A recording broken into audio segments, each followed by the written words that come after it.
Секунду. Здравствуйте, ребята, господа товарищи, а также другие персонажи. Я вас всех приветствую сегодня на нашем вебинаре. Я, конечно же, говорю это специально, потому что очень много пререканий по поводу слов «здрасте», которые нужно говорить в виде «здрасте», «здравствуйте» и так далее. Поэтому я хочу еще раз хочу с вами поздороваться.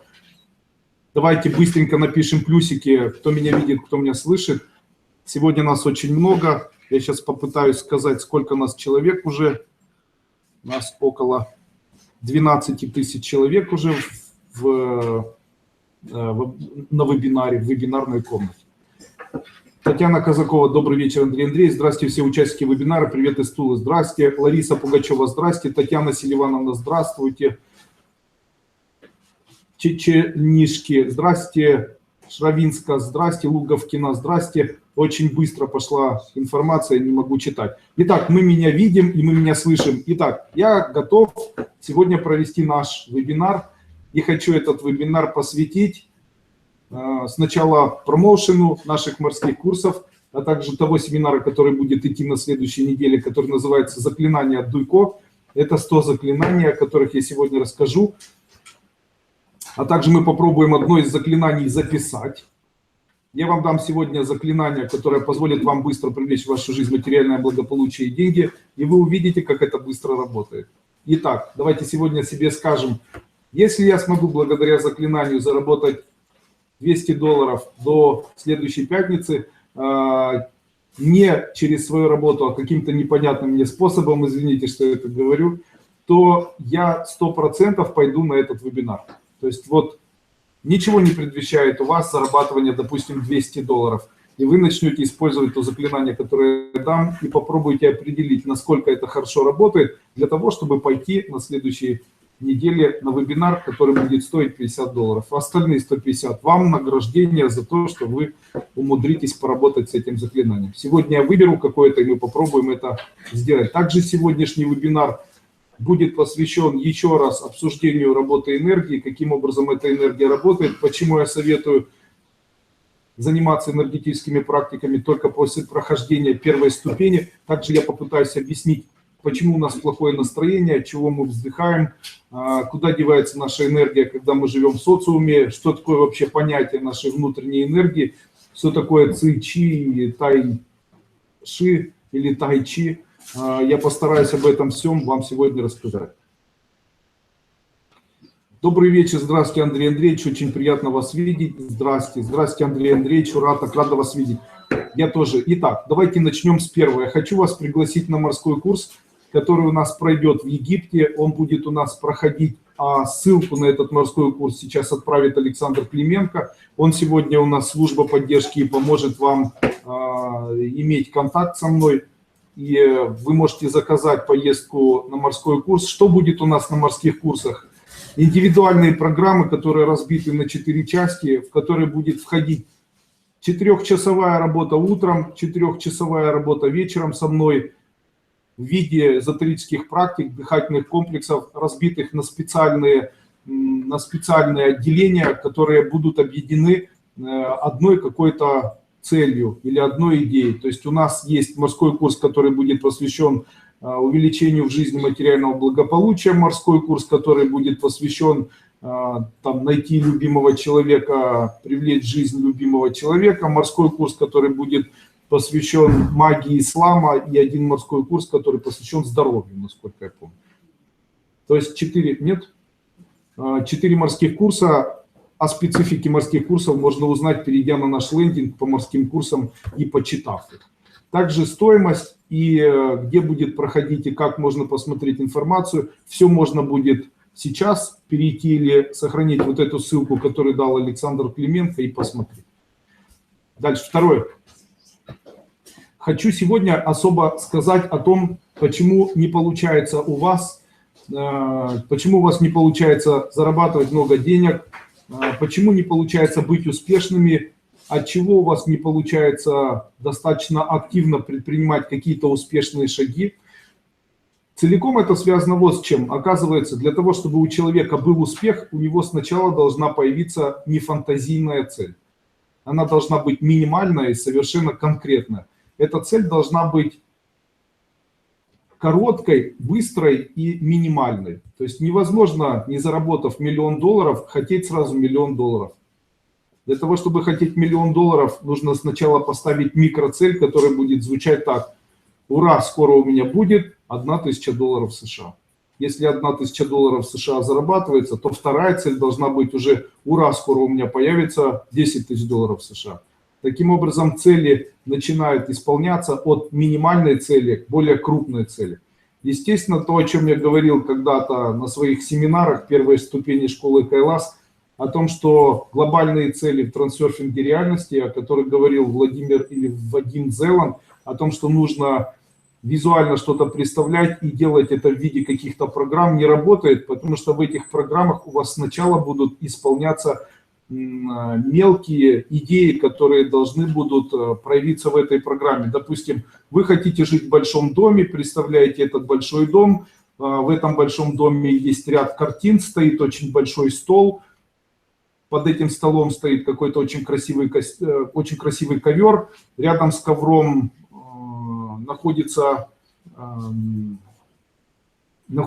там объект огня какой-нибудь, я не знаю, в виде там, возможно, там какого-то костра, рядом с которым находится кочерга, которая сделана в виде палочки металлической с головой льва и так далее. Так вот, для того, чтобы у вас появилась эта квартира, она, наверное, будет стоить очень дорого. У вас сначала из всего должна появиться палка с головой льва. Поэтому до того момента, пока палка не появится, она, наверное, в обыкновенной жизни вам не нужна, то все остальное не произойдет. Таким образом, в случае, если вы захотите строить вот такую реальную реальность, то вам нужно тогда в этой реальной реальности начинать запоминать вот эти вот мелкие вещи, которые именно таким образом и будут реализовывать ваше начинание или вашу мечту. Таким образом, если я хочу, чтобы у меня появился автомобиль Porsche Cayenne, я представляю, будто в Porsche Cayenne у меня лежат из норки какие-то покрытия, которые лежат на моих сиденьях, то вначале у меня должны появиться эти покрытия для сидений, и только после этого впоследствии у меня появится Porsche Cayenne, потому что покрытия для сидений, они стоят дешевле, а Porsche Cayenne стоит дороже. Но в обыкновенной жизни, когда появятся такие покрытия, я их увижу, то я их, скорее всего, не куплю, так как Porsche Cayenne в моей жизни пока нет. Таким образом, я от себя эту мечту отгоню. Дальше, помните, я когда-то говорил, никогда не мечтайте вечером. Почему? Оказывается, когда у нас происходит потемнение и на улице темно, то человек, который начинает о чем-то думать, переходит в элемент астрального мира.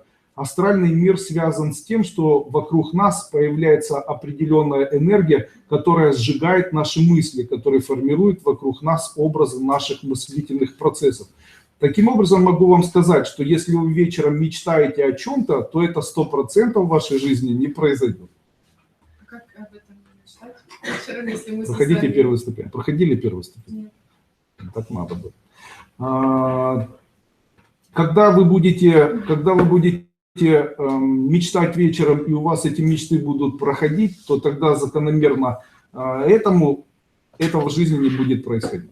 Таким образом, если вы с закрытыми глазами о том, что вы завтра сделаете какой-либо бизнес, пригласите туда каких-либо партнеров, что у вас будет что-то получаться, таким образом вы сжигаете все намеки на то, чтобы это в вашей жизни произошло. Поэтому мой совет: никогда не мечтайте вечером, когда у вас выключен свет или когда у вас уже на улице темно. Это время, когда мечтать не стоит. Помните, я говорил на первой ступени, что жизнь так устроена, что если вы чувствуете воспоминания, таким образом вы включаете себя к элементу старения.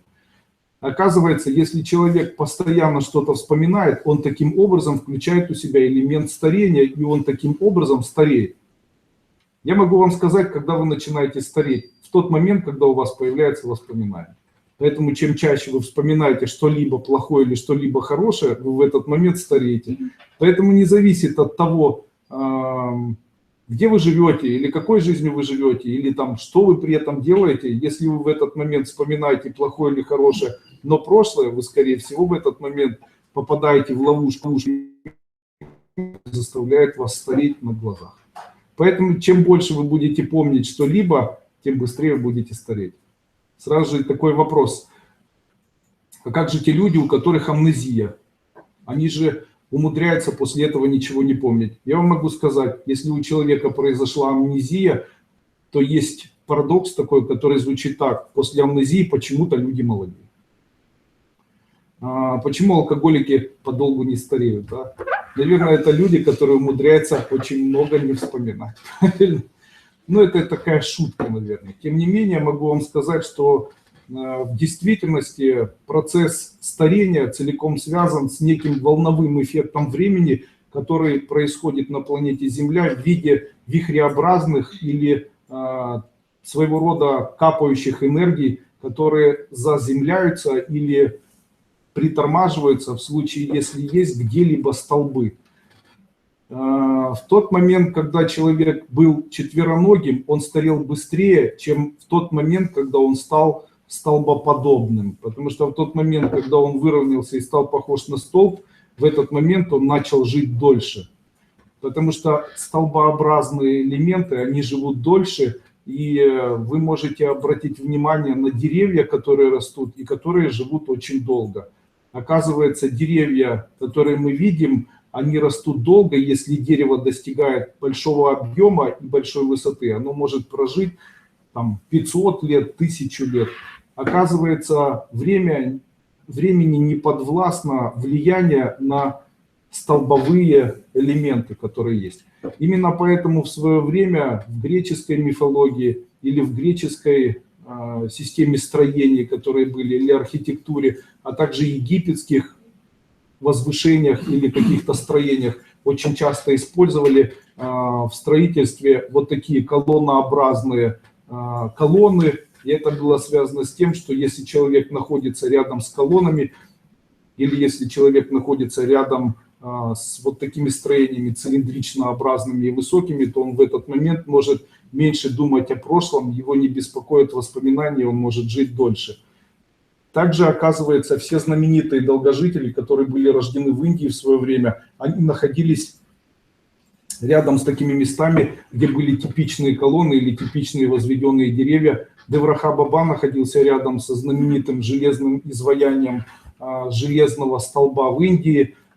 Также можно сказать, что мы видим очень часто железные и керамические изваяния в виде стрел, которые ставили в свое время египетские жрецы, греческие колоннады и так далее. То есть таким образом можно сказать, что если человек умудряется быть прямоходячим, а также умудряется не вспоминать прошлое, и находясь рядом вот с такими столбами, он может жить дольше. Зачем все рассказал, не знаю. Ну что, продолжаем. Итак, энергия у человека возникает в тот момент. И здесь я хочу задать вопрос. Когда же мы тратим ту энергию или когда она у нас возникает? Итак, давайте еще раз повторю те слова, о которых я говорю все время. Психическая энергия формируется и возникает у человека в тот момент, когда он испытывает в жизни состояние удовольствия или радости. Почему? Это благодарное отношение к времени, тому, в котором ты проживаешь. Таким образом, в случае, если ты проживаешь в том времени, в котором ты живешь, и испытываешь от этого состояние счастья и удовольствия, значит, ты с благодарностью живешь в этом времени, и это время дает тебе возможность жить еще лучше. И вы, наверное, уже заметили, что в тот момент, когда мы испытываем состояние радости и удовольствия, и находим возможности все-таки радоваться и получать от жизни удовольствие, в нашей жизни происходит ряд изменений. Как мы умудряемся придумывать механизмы и использовать эти механизмы для того, чтобы получать эту радость и удовольствие? Давайте еще раз напомню. Первый механизм называется вера. То есть мы считаем, что скоро у нас в жизни будет лучше, чем было вчера. При этом то, что было вчера, мы не вспоминаем. Это один из механизмов веры, который позволяет нам жить радостно.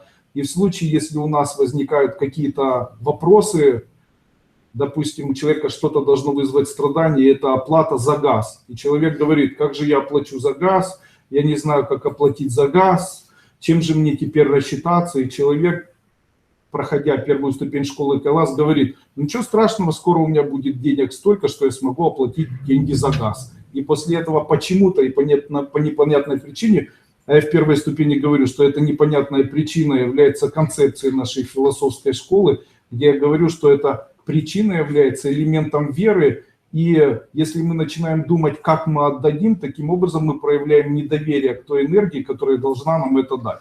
Таким образом, когда мы говорим себе, как же ты это отдашь, мы говорим, нам все равно. Да? А в школе у нас там есть даже мантра такая золотая, сейчас о ней не буду говорить.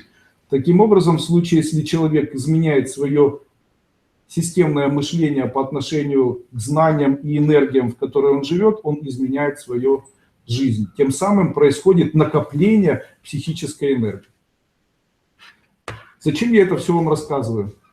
Очень часто люди, попадая в партнерскую программу моей компании или попадая в партнерскую программу моей школы, вместо того, чтобы пройти базовые семинары первой ступени школы Кайлас, начинают приобретать шумы школы Кайлас и начинают пробовать использовать эти шумы.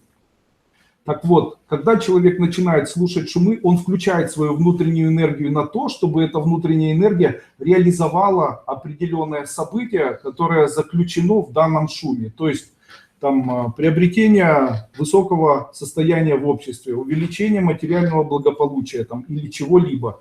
Так вот, когда вы слушаете этот шум, энергия вашего энергетического кокона начинает излучать определенные вибрации.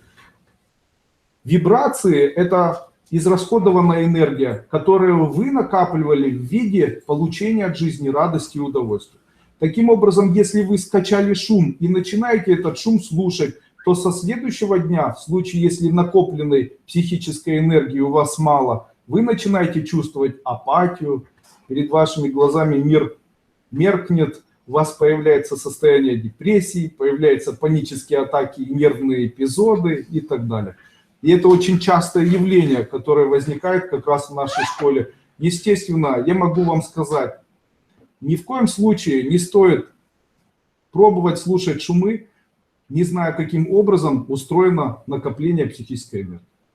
Таким образом, я хочу вам еще раз сказать, что перед тем, когда вы начнете слушать шумы или работать с системами наших кодов, или работать с системами какими-либо, которые есть вот в моих семинарах, я считаю, вам перед этим нужно пройти первую базовую ступень нашей эзотерической школы Кайлас. Таким образом, пройдя или подготовив себя к тому, как можно относиться к этому миру, их очень много, вы, наверное, их уже все знаете. То есть покупая, приобретаешь, веришь, что завтра будет лучше, или веришь, что там сегодня будет лучше, знания, выполнение программы, о которой я часто говорю на первой ступени. Помните, я говорил, что в случае, если мы говорим, скоро я буду богатым, запятая, возможно, аминь, да, то тогда скоро я буду богатым, это программа, которая сработает до вечера и сгорит. А возможно, аминь, это будет программа, которая будет работать в моем энергетическом коконе еще полгода. Помните? А что это за программа? Она, получается, не имеет сфокусированного действия, и данная программа будет болтыхаться в нашем энергетическом коконе, создавая мусор. Помните, я говорил, как правильно ставить программы? Нужно ставить программу со слов, кто знает, кому подарить семинар. Да, ура! То есть человек говорит, ура, скоро я буду богатым. Таким образом, ура сгорит до вечера, а скоро я буду богатым, будет как программа работать полгода. Удобно? Естественно, когда человек начинает произносить тройные фразы, то есть ура, скоро я буду богатым, запятая, да будет так, то слово да будет так закрывает первые и вторые словосочетания, которые есть в данной программе. Вы знаете, на протяжении последних нескольких месяцев наша школа увеличила количество учеников и увеличила настолько глобально, что в нашей школе, если все будет такими же темпами расти, то до Нового года количество учеников будет равно 1 миллиону человек. Скажите, за 5 лет мы набрали почти 1 миллион человек. Может ли это говорить о том, что школа имеет свою эффективность? А давайте сегодня, вот те люди, которые находятся здесь, а нас сегодня уже около 22 тысяч, давайте мы сегодня напишем, кому школа все-таки помогла решить какие-то вопросы и кому школа помогла быть более эффективным или приобрести недвижимость, стать богаче, решить свои проблемы с семьей, там, я не знаю, там, определиться в жизни, там, вот что-то сделать. Давайте просто сейчас напишем это. Почему? Потому что, когда это говорит один человек, сразу же возникает идея недоверия, а когда это пишет много людей, сразу же возникает возможность пообщаться с этими людьми. Почему? Ну, обязательно должны быть люди, с которыми можно пообщаться. Вот давайте я почитаю. Ангелина Гордеева пишет: нашла любимого за 7 дней. Оксана написала только что: я нашла работу. Наталья Горковченко написала: нам с мамой. Наталья Чечельнишки написала: помогает. Ирина Малышева написала: мне помогает очень. Евгения Хвощинская: купили дом, хотя я вашу историю знаю. Лариса Пугачева: поверила в себя. Мне стало вести, я просто прошла семинары. Помогла настроить бизнес, решила проблемы в семье, личные фобии. Убрала, я так понял. Я помирилась с бывшим мужем и улучшила зрение. Помогает мне и близким, спасибо. Мне помогли решить проблемы в семье, причем очень хорошую сторону. Жизнь меняется, ура, скоро я буду богатый. Да, помогла, вы меня вернули к жизни, отлично. Очень помогает быть счастливой, отлично. Школа — это моя большая удача в жизни, отлично. Помогает еще как. Ученица 2-й ступени, скоро перейду на 3-ю и помогает без сомнений. Я вам могу сказать, как устроены ступени школы. 1-я и 2-я школа — это плацдарм перед прохождением 3-й. Потому что, проходя 1-ю и 2-ю, вы как бы проходите, вам приятно, хорошо, вы чувствуете энергию и так далее. Но самая настоящая энергия или самые настоящие уже изменения жизни происходят на 3-й ступени. Когда человек вырывается из того социума, в котором он находится, и начинает уже совершенно новый полет, который ощущается ежеминутно, на глазах. Эти изменения происходят постоянно. Естественно, после 3-й ступени кажется, что уже чего-то особенного произойти не может. До того момента, пока человек не приходит на 4-ю ступень. Потому что по-настоящему человек начинает по-другому себя ощущать и осознавать после прохождения все-таки 4-й ступени. Но уже 6-я, 7-я — это космические ступени, когда человек без выноса тела выносит свое сознание, понимает, где у него находится сознание, может управлять этим. Это уже высший пилотаж, наверное. Алексей Иванович. 5-я меня зацепила так, как никакая, она меня порвала, вот это было самое сильное для меня. Потом те уже, знаете, как ровно шли, а так это было самое. До сих пор люди пишут, что им дала первое прохождение ступени. У меня произошли серьезные изменения в личной жизни, ура, скоро я буду богатой. Что происходит, когда вы начинаете проходить 1-ю ступень или остальные ступени школы Кайлас? С вами жил, было хорошо. Всех все устраивало. Всех устраивала такая жизнь, я не знаю, активная, пассивная, удовлетворенная или нет. Но раз человек начал поиск какой-то, то тогда этот поиск был вызван неудовлетворенностью, скорее всего. Правильно?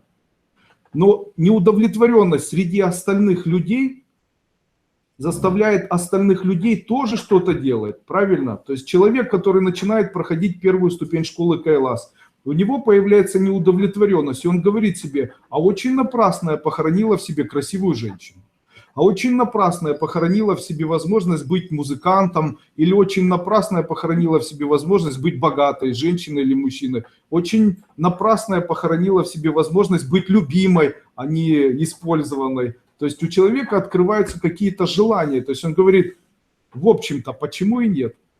И после этого, естественно, если это у вас, то, естественно, это заставляет страдать тех людей, которые рядом с вами находятся и которые находятся, возможно, в неудовлетворенном состоянии, но тем не менее в состоянии комфорта. Тем не менее в состоянии комфорта. Естественно, может ли это сказаться на них? Конечно. Почему? Вы их начинаете раздражать. Почему? Вы должны научить, вы начинаете их раздражать, потому что ваши изменения неминуемо должны произойти вместе с изменениями у этих людей.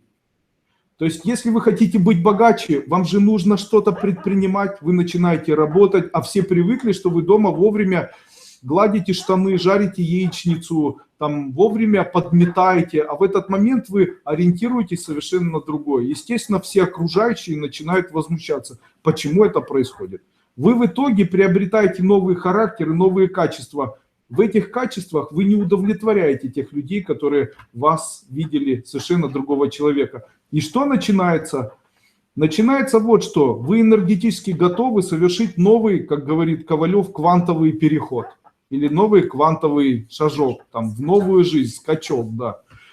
Естественно, вы готовы, а остальные не готовы.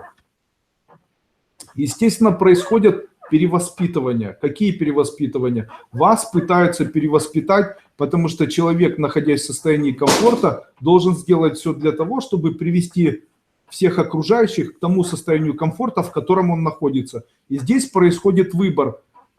Вы вышли из состояния комфорта, потому что вы в этом комфорте не удовлетворены. Вы не удовлетворены, допустим, ни высокой зарплатой, не удовлетворены отношением к себе, не удовлетворены, возможно, там, своим здоровьем или здоровьем близких. И когда вы пытаетесь применять эзотерические практики и применять знания, которые получаете в школе, это начинает раздражать тех людей, которые рядом находятся, и они пытаются вас перевоспитать для того, чтобы вы были тем, кем вы были раньше. И именно на этом фоне и происходят вот эти конфликты. Что вам сказать? У меня есть решение этого всего. Когда это происходит, на какое-то мгновение вы должны понимать, если у этих людей происходит импульс, и они начинают выяснять с вами отношения или обвинять вас в чем-то, в этот момент вы должны прекратить любые эзотерические практики. Почему?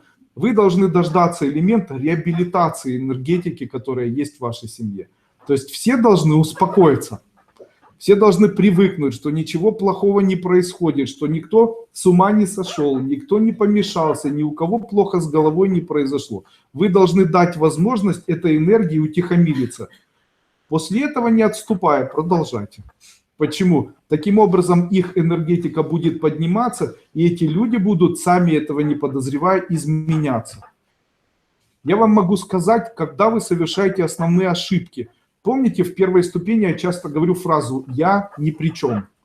«Я ни при чем» позволяет человеку быть тем человеком, которым он является, и позволяет кому-то, вернее, если кто-то хочет вас перевоспитать, то вы это обвинение просто не принимаете в свой адрес. Но когда я говорю слова «я ни при чем», я обычно стараюсь еще и применять сам функцию необвинения других людей. Путь высокодуховного человека заключается в том, что он не обвиняет людей и чужие обвинения в свой адрес не принимает. Поэтому, когда вам говорят «ты какашка», вы говорите «я ни при чем». Или когда вы хотите сказать «ты задолбала уже», там, «ты меня раздражаешь», вы должны сказать «она тоже ни при чем». Почему? Таким образом, вы должны разобраться с собой, и у вас происходит механизм адаптации, и механизм восприятия, и механизм понимания себя, от чего это происходит, почему вы раздражаетесь, что в вашей жизни происходит, и как с этим можно, ну, какие есть инструменты, которые помогут это из вас убрать, не раздражаться, не воспринимать или там как-то по-другому воспринимать окружающий мир. Скажите, то, что я говорю, вам интересно? Хорошо. Скажите, посвящение сегодня будет, первой ступени будет? Итак, элемент номер 2. Элемент номер 2 звучит так. Никогда не забывайте о том, что вечером мы накапливаем энергию. А кто знает время, когда мы накапливаем энергию? С 6 до 11, правильно. Человек каждый вечер начинает накапливать энергию. Какую? Психическую. Таким образом, в случае, если человек накапливает вечером психическую энергию, то очень важно, какие эмоции вы будете воспринимать в это время. Итак, в 6 часов вы едете на машине, ругаетесь, приехали домой, всех воспитали. После этого дети вас раздражают, после этого там кто-то за что-то вас, я не знаю, скандалы, крики, они обычно проходят как раз в это время. А вы представляете, что именно это время с 6 до 11 формирует наш денежный канал? Таким образом, если вы с 6 до 11 проведете в состоянии радости и счастья, то это автоматически включит у вас утром подачу энергии, и у вас утром будет получаться реализация энергии и реализация ваших желаний. Таким образом, если вы до сих пор еще не учитываете понимание того, что вы накапливаете энергию с 6 до 11 вечера, то тогда вы фактически не будете богатыми людьми. Что нужно делать с 6 до 11? У вас должны быть обязательно красиво украшенный стол. Вы должны находиться рядом с красивыми или любимыми людьми. Вы не должны никого в этот момент обвинять. Вы должны восхищаться теми, кто рядом находится. Вы должны, если у вас есть дети, играться в этот момент с детьми. Вы должны в этот... ничего никому никто не должен, это естественно. Тем не менее, мой совет, вы можете им воспользоваться. Вы можете играться с детками, вы можете слушать очень приятную музыку, вы можете в этот момент не читать новости и не слушать новостную ленту. Вы можете в этот момент не вспоминать и не думать о том, чем завтра заплатить за газ, свет, квартплату и так далее. Вы в этот момент можете посвятить тому, что называется семья. А если вы одинокий человек, в этот момент вы можете вкусно кушать, слушать музыку, общаться с родителями близкими или там рисовать.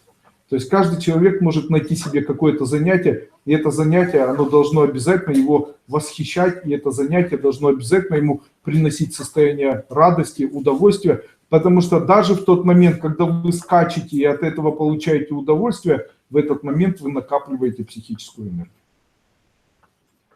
Естественно, реализация этой психической энергии – это тоже важный ключевой момент. Реализация психической энергии происходит в утренние часы, когда человек включает лишь одну функцию. На самом деле этих функций не одна, а несколько. Что же мешает реализоваться человеку с утра и до вечера? Любому человеку, почему Дональд Трамп стал Дональдом Трампом и стал сейчас президентом Америки?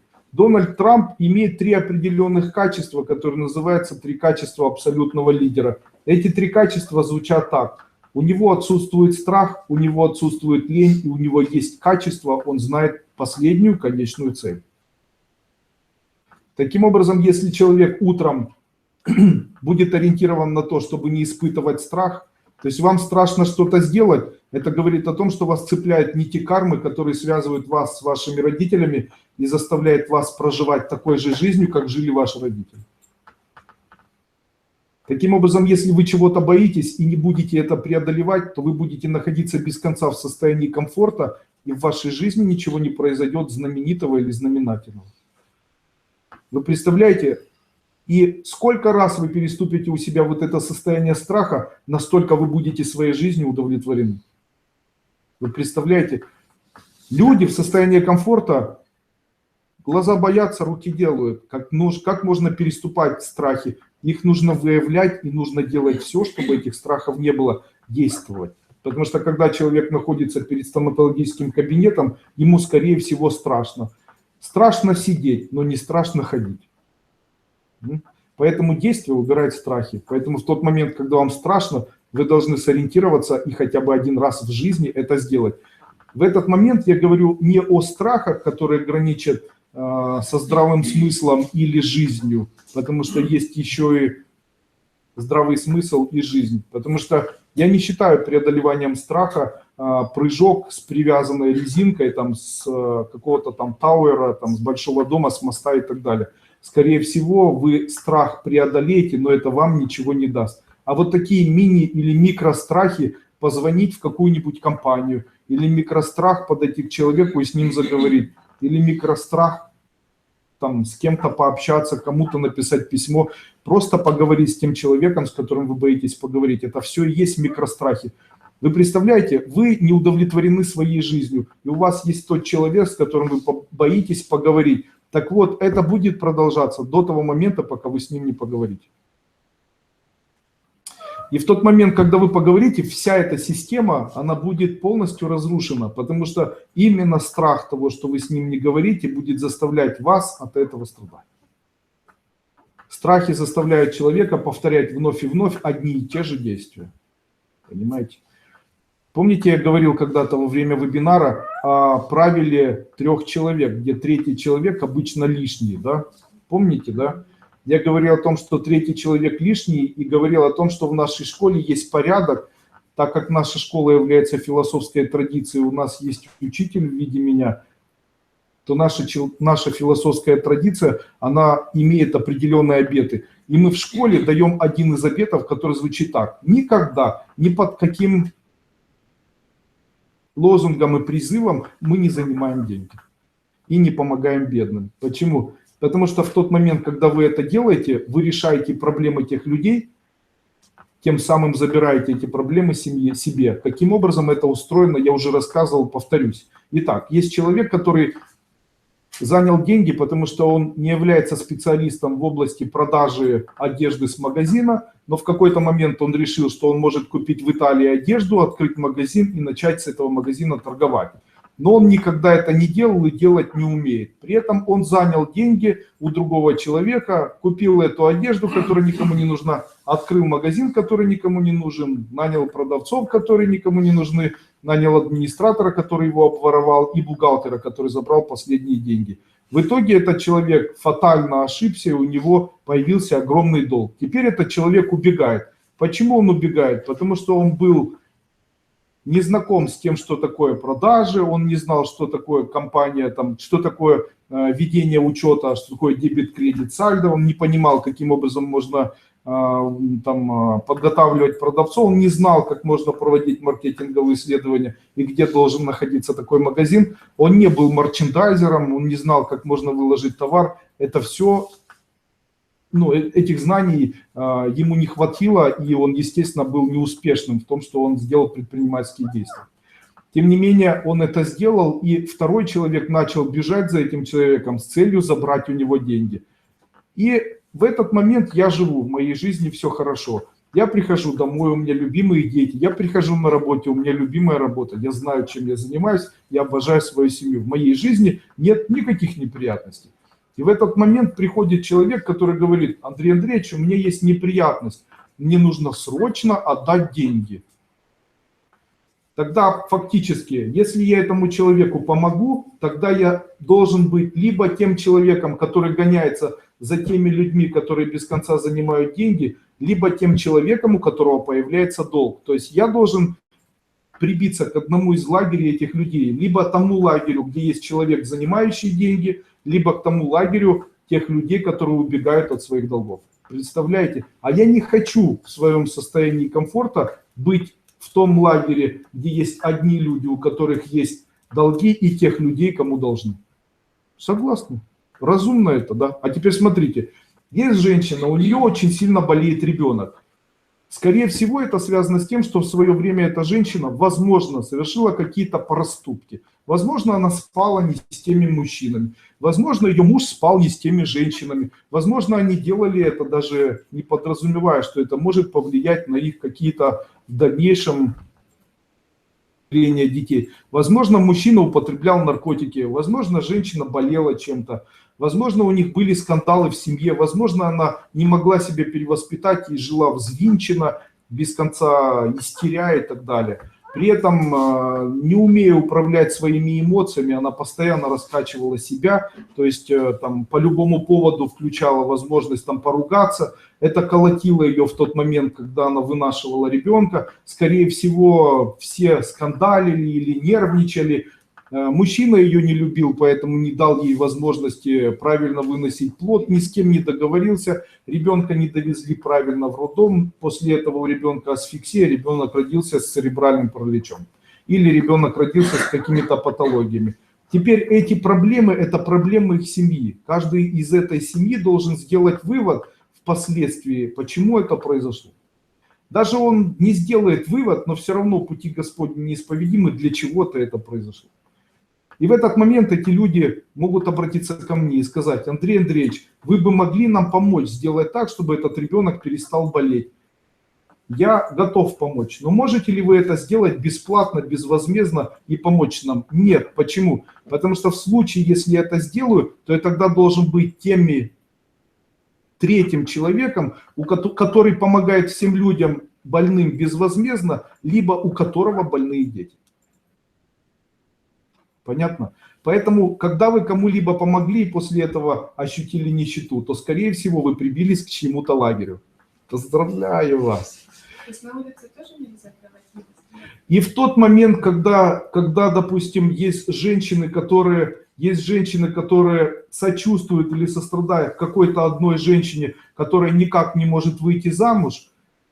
В этот момент или говорят: а давай я тебя с кем-нибудь познакомлю, а давай я тебе в этом помогу, а давай я с тобой поговорю на эту тему. Вы просто не понимаете. В этот момент вы делаете все для того, чтобы не найти себе в дальнейшем любимого мужа.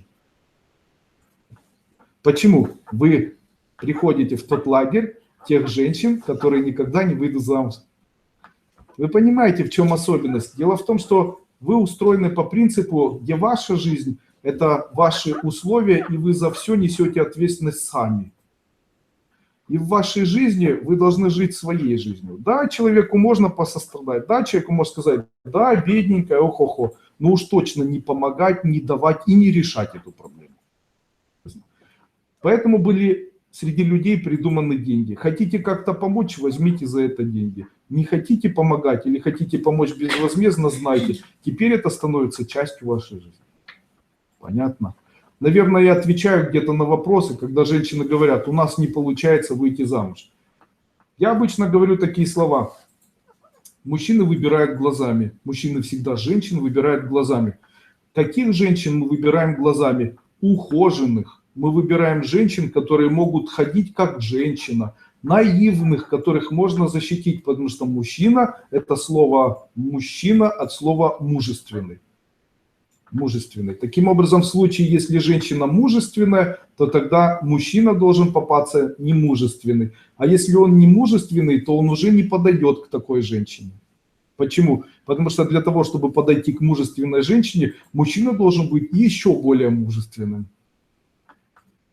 Понимаете? Таким образом, я могу сказать, что для женщины очень важно иметь несколько таких ключевых элементов. Сегодня женщина одна написала мне, что я пробую выполнять практики, я пробую там что-то делать, и после этого я перешел к ней на Facebook и посмотрел ее титульную страницу, где она изображена в старой футболке, в старых спортивных штанах, с плохой прической, с плохими ногтями, с ненакрашенными губами. Есть ли у нее шансы? Но я не знаю, на кого она ориентируется. При этом она стоит вот так.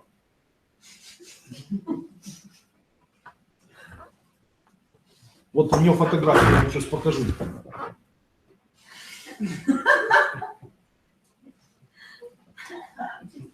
Скажите, кто-то ей должен написать, кто этот он будет?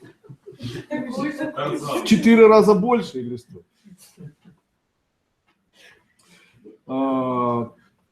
Вот у меня есть подружка такая, и она говорит: я не могу выйти замуж вообще. Я ей говорю: послушай, ты когда-нибудь видела, как устроена женщина? Женщина – это женственность. Женщина – это как веточка, ниточка, я не знаю, лепесточек, цветочек. То есть женщина должна выглядеть вот так. Она должна создавать такой образ. А когда женщина зализаны вот так, как у фюрера волосы, понимаете, при этом лицо никогда не видела пилинга, знаете, естественно, на это все смотришь и немножко расстраиваешься. Естественно, женщина, она должна быть ухоженной. Мужчина, может ли он быть ухоженным? Может. Когда у женщины 90% тела покрыто татуировкой, она несет на себе страшные штаны, и попа висит ниже колен. Естественно, кроссовки, которые мылись последний раз в 1971 году ее бабушкой, и ее волосы никогда не видели расчески, понимаете. При этом она еще и делает умное лицо, потому что каждый мужчина должен заметить в ней вселенский разум. Знаете, я всегда понимаю, что шансов у нее никаких. Почему? Вы даже не поверите мне, но мужчины всегда смотрят на ухоженные женщины. Конечно, любая женщина может в этот момент мне сказать: для того, чтобы мне быть ухоженной, мне нужны деньги. А для того, чтобы мне были деньги, нужно, чтобы нашелся мужчина, который бы начал мне эти деньги давать. Он мне для этого и нужен. Вы знаете, вы ошибаетесь, потому что это не так. Потому что когда появляется мужчина у такой женщины, то ничего не происходит. Да, ничего не происходит. Я видел такие случаи, когда женщина неухоженная, выходит замуж, и мужчина достаточно состоявшийся, и после этого она начинает жить, и в ней ничего не происходит. То есть у нее как были волосы на верхней и нижней губе, так и остались, у нее как были нерасчесанные волосы, обкусанные ногти, так и остались, понимаете? И когда вы обижаетесь, а я с позиции мужчины говорю, что это частое явление. И после этого такие женщины приходят и говорят, вот почему. А я обычно и говорю, кому нужен мешковатый свитер? Кому нужны кому нужны висящие штаны? Кому это надо? Женщины очень часто думают, что это должно понравиться. Что должно понравиться? Вернее, висящие безразмерного объема свитера. Или, ну, что должно понравиться? Черное что-то на женщине, когда она... Мы же не в стране, не в Азии живем, мы не на Востоке. Мы живем в мире, где есть много красивых вещей. Я все время думаю, почему женщины не покупают красивые вещи? Почему они не ходят так, чтобы можно было увидеть горло? Почему они не могут покупать светлую одежду? Ведь светлая одежда красивее, чем темная. Почему женщины так тянутся к паранже? Ответов этому я не нашел. Тем не менее, могу вам сказать, мужчины, они любят цветы. Если женщина разноцветная, если на женщине есть украшения, даже из бижутерии, если женщина носит одежду, хоть как-то показывающие свои даже самые безумные формы, то это мужчинам нравится. Понятно? А когда женщины начинают делать так, что... Причем мужчинам состоявшимся. Почему? Состоявшийся мужчина – это ценитель, наверное. О чем я сегодня говорю? О чем вебинар? Если честно, я не знаю. У нас сегодня вебинар ни о чем.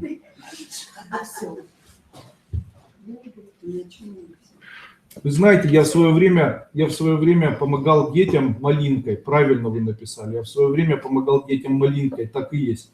Я хочу вспомнить в этот момент слова Достоевского о том, что в глубине любого альтруизма находится жажда наживы. Да, я детям малинкой помогал. После этого эту малинку покупал и чек привязывал в своем там, ну, грубо доходном листе своего предприятия. И после этого на это списывал какие-то деньги. Вот вам и малинка.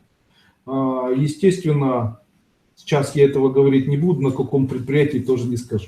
Тем не менее, в глубине любого альтруизма всегда находится жажда наживы. Люди так устроены, вы просто мне, наверное, не поверите. Тем не менее, если бы вы имели доход постоянный, находясь в своей квартире, и у вас было бы целиком все устроено, то есть у вас постоянный доход, вы на него рассчитываете, у вас все устроено, у вас есть мужчина, который приходит, есть дети, вам не нужно выходить особо на улицу.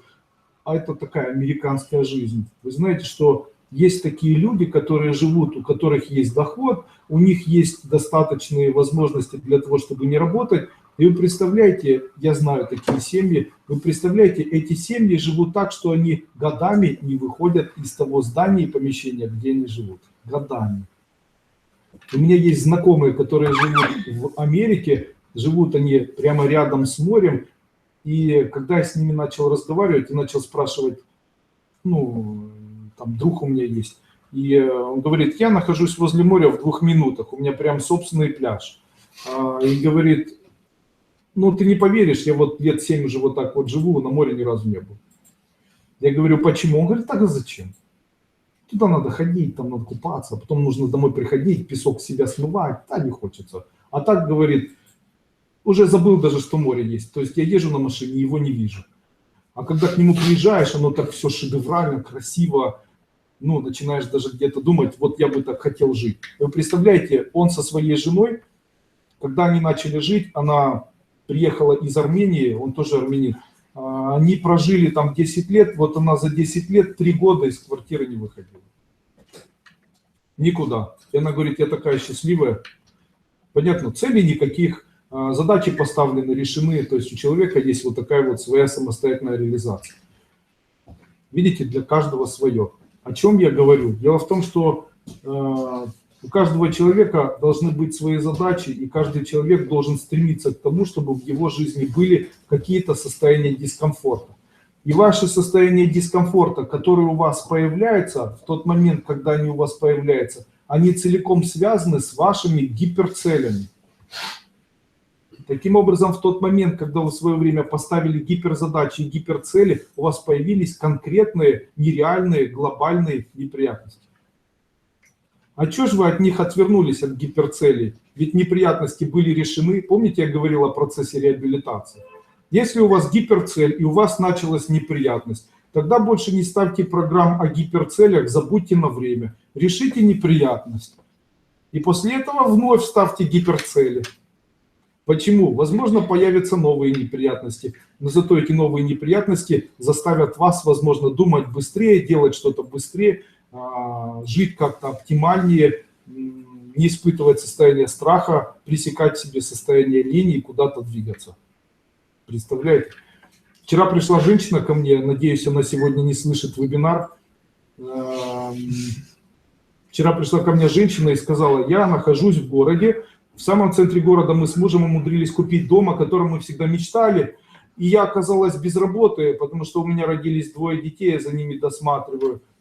А я 3 у нее, да, 3 детей, я за ними досматриваю. Муж инвалид сидит дома, он там пианист или гитарист, уже взрослый, там очень-очень взрослый мужчина, инвалид причем, и говорит: мы, не рассчитывая ни на что, умудрились как-то приобрести этот дом. Сейчас ни я не работаю, ни он, у нас 3 детей, у нас дом забирает Андрей Андреевич, я не знаю, что мне делать. Я готова любые деньги заплатить. Я говорю: что вы умеете делать?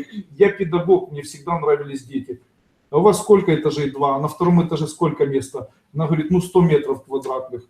Сделайте тогда школу по досмотру за маленькими детьми.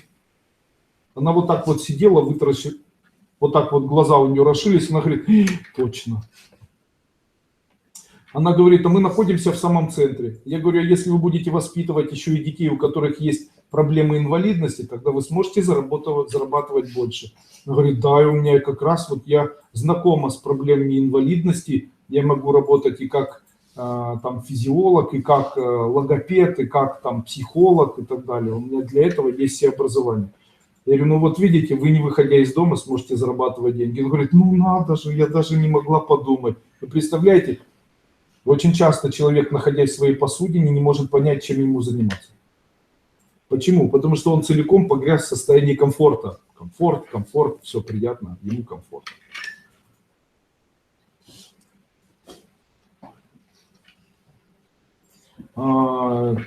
Улучшая жизнь окружающих, альтруист улучшает жизнь близкого окружения. А теперь я скажу, почему это не так. Дело в том, что люди, которые бедные, это очень часто люди, которые не верят в то, что может быть лучше. Без ничего, просто так. Почему? Вы знаете, что Бог только ждет, чтобы вы что-то захотели. Он прям ждет. Вы просто ничего не хотите. Потому что вера позволяет человеку что-то заиметь. А у вас этой веры нет, потому что вы считаете, что вера – это молиться, а это на самом деле не так.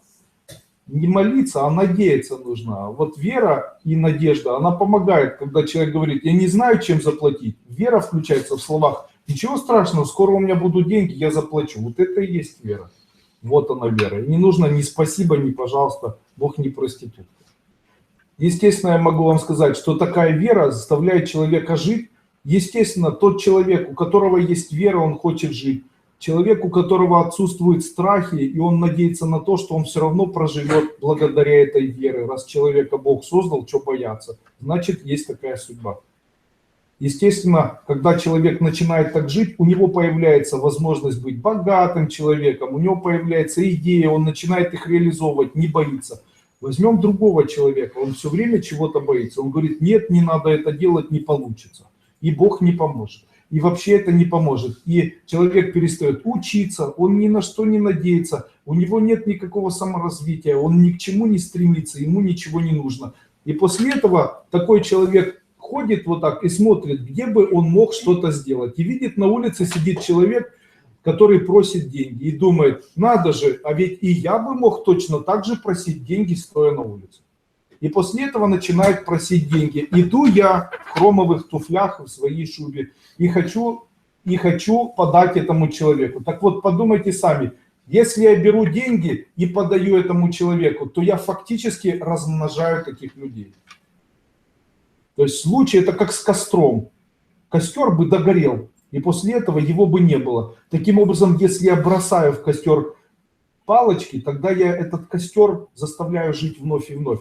Вы разве не задумывались, что в случае, если у человека плохая генетика, то этому человеку не нужно помогать, чтобы у него были еще дети? А что происходит, как правило? У человека плохая генетика, ему начинает помогать, он рожает новых детей. К чему это приводит? К новым детям, которые в дальнейшем будут страдать. Вы представляете, у меня есть такая семья, у нее 7 детей, 6 из которых Дауны. Но ведь если у нее есть такая плохая генетика, зачем ей нужно было рожать? Объясните мне. Вот я лично себе объяснить это не могу. То есть если такая плохая генетика, а почему это происходило? Потому что все близкие начали помогать. Одни помогают, другие, она видит, что помогает, и этим манипулирует. Когда последний родился не Даун, она решила, наверное, прекратить. Почему? Потому что на этих можно пенсию получать, а на тех нельзя уже пенсию получать. Извините, что я так говорю гадко. Тем не менее, я могу вам сказать, что помогая вот таким людям, вы делаете все для того, чтобы это жило. Они никогда не переведутся. Помогая несчастным, несчастье будет всегда жить. Таким образом, ваш альтруизм оказывается плохим. И этот альтруизм не альтруистический. Таким образом, помогая бедным и несчастным, вы делаете все для того, чтобы бедные и несчастные были бедными и несчастными, и их количество вырастало. Да. Можно ли сказать, что помогая счастливым, их количество возрастет?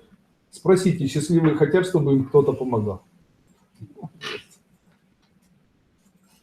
Естественно, когда мы говорим, а как же наши дети и так далее, ребята, наши дети – это целиком то, что нас может мотивировать. Вот меня, взрослого мужчину, ничего не может заставить слезть с дивана, где я буду лежать перед телевизором и смотреть какой-нибудь сериал мексиканский. Ничего не может заставить меня что-то делать, если я предварительно заработал там 100 рублей. Эти 100 рублей мне хватит на какое-то количество моей жизни. Зачем мне работать? Зачем к чему-то стремиться? И в этот момент появляется любимая женщина, в этот момент появляется куча детей, которые мотивируют человека что-то делать. Почему? Ведь это самое важное, или, наверное, самая яркая мотивация. Когда дети перестают мотивировать, появляются внуки, которые начинают мотивировать. Когда перестают внуки мотивировать, начинают правнуки. Ведь это же и есть жизнь ради чего-то. Таким образом, обыкновенного человека ничего не мотивирует. Вы представляете, мне очень понравился президент Дональд Трамп. Почему? Потому что когда он выиграл выборы, то он вместе с собой привел своего сына. Уважуха. Почему? Он понял принцип жизни. А принцип жизни звучит так. Семьи управляют миром.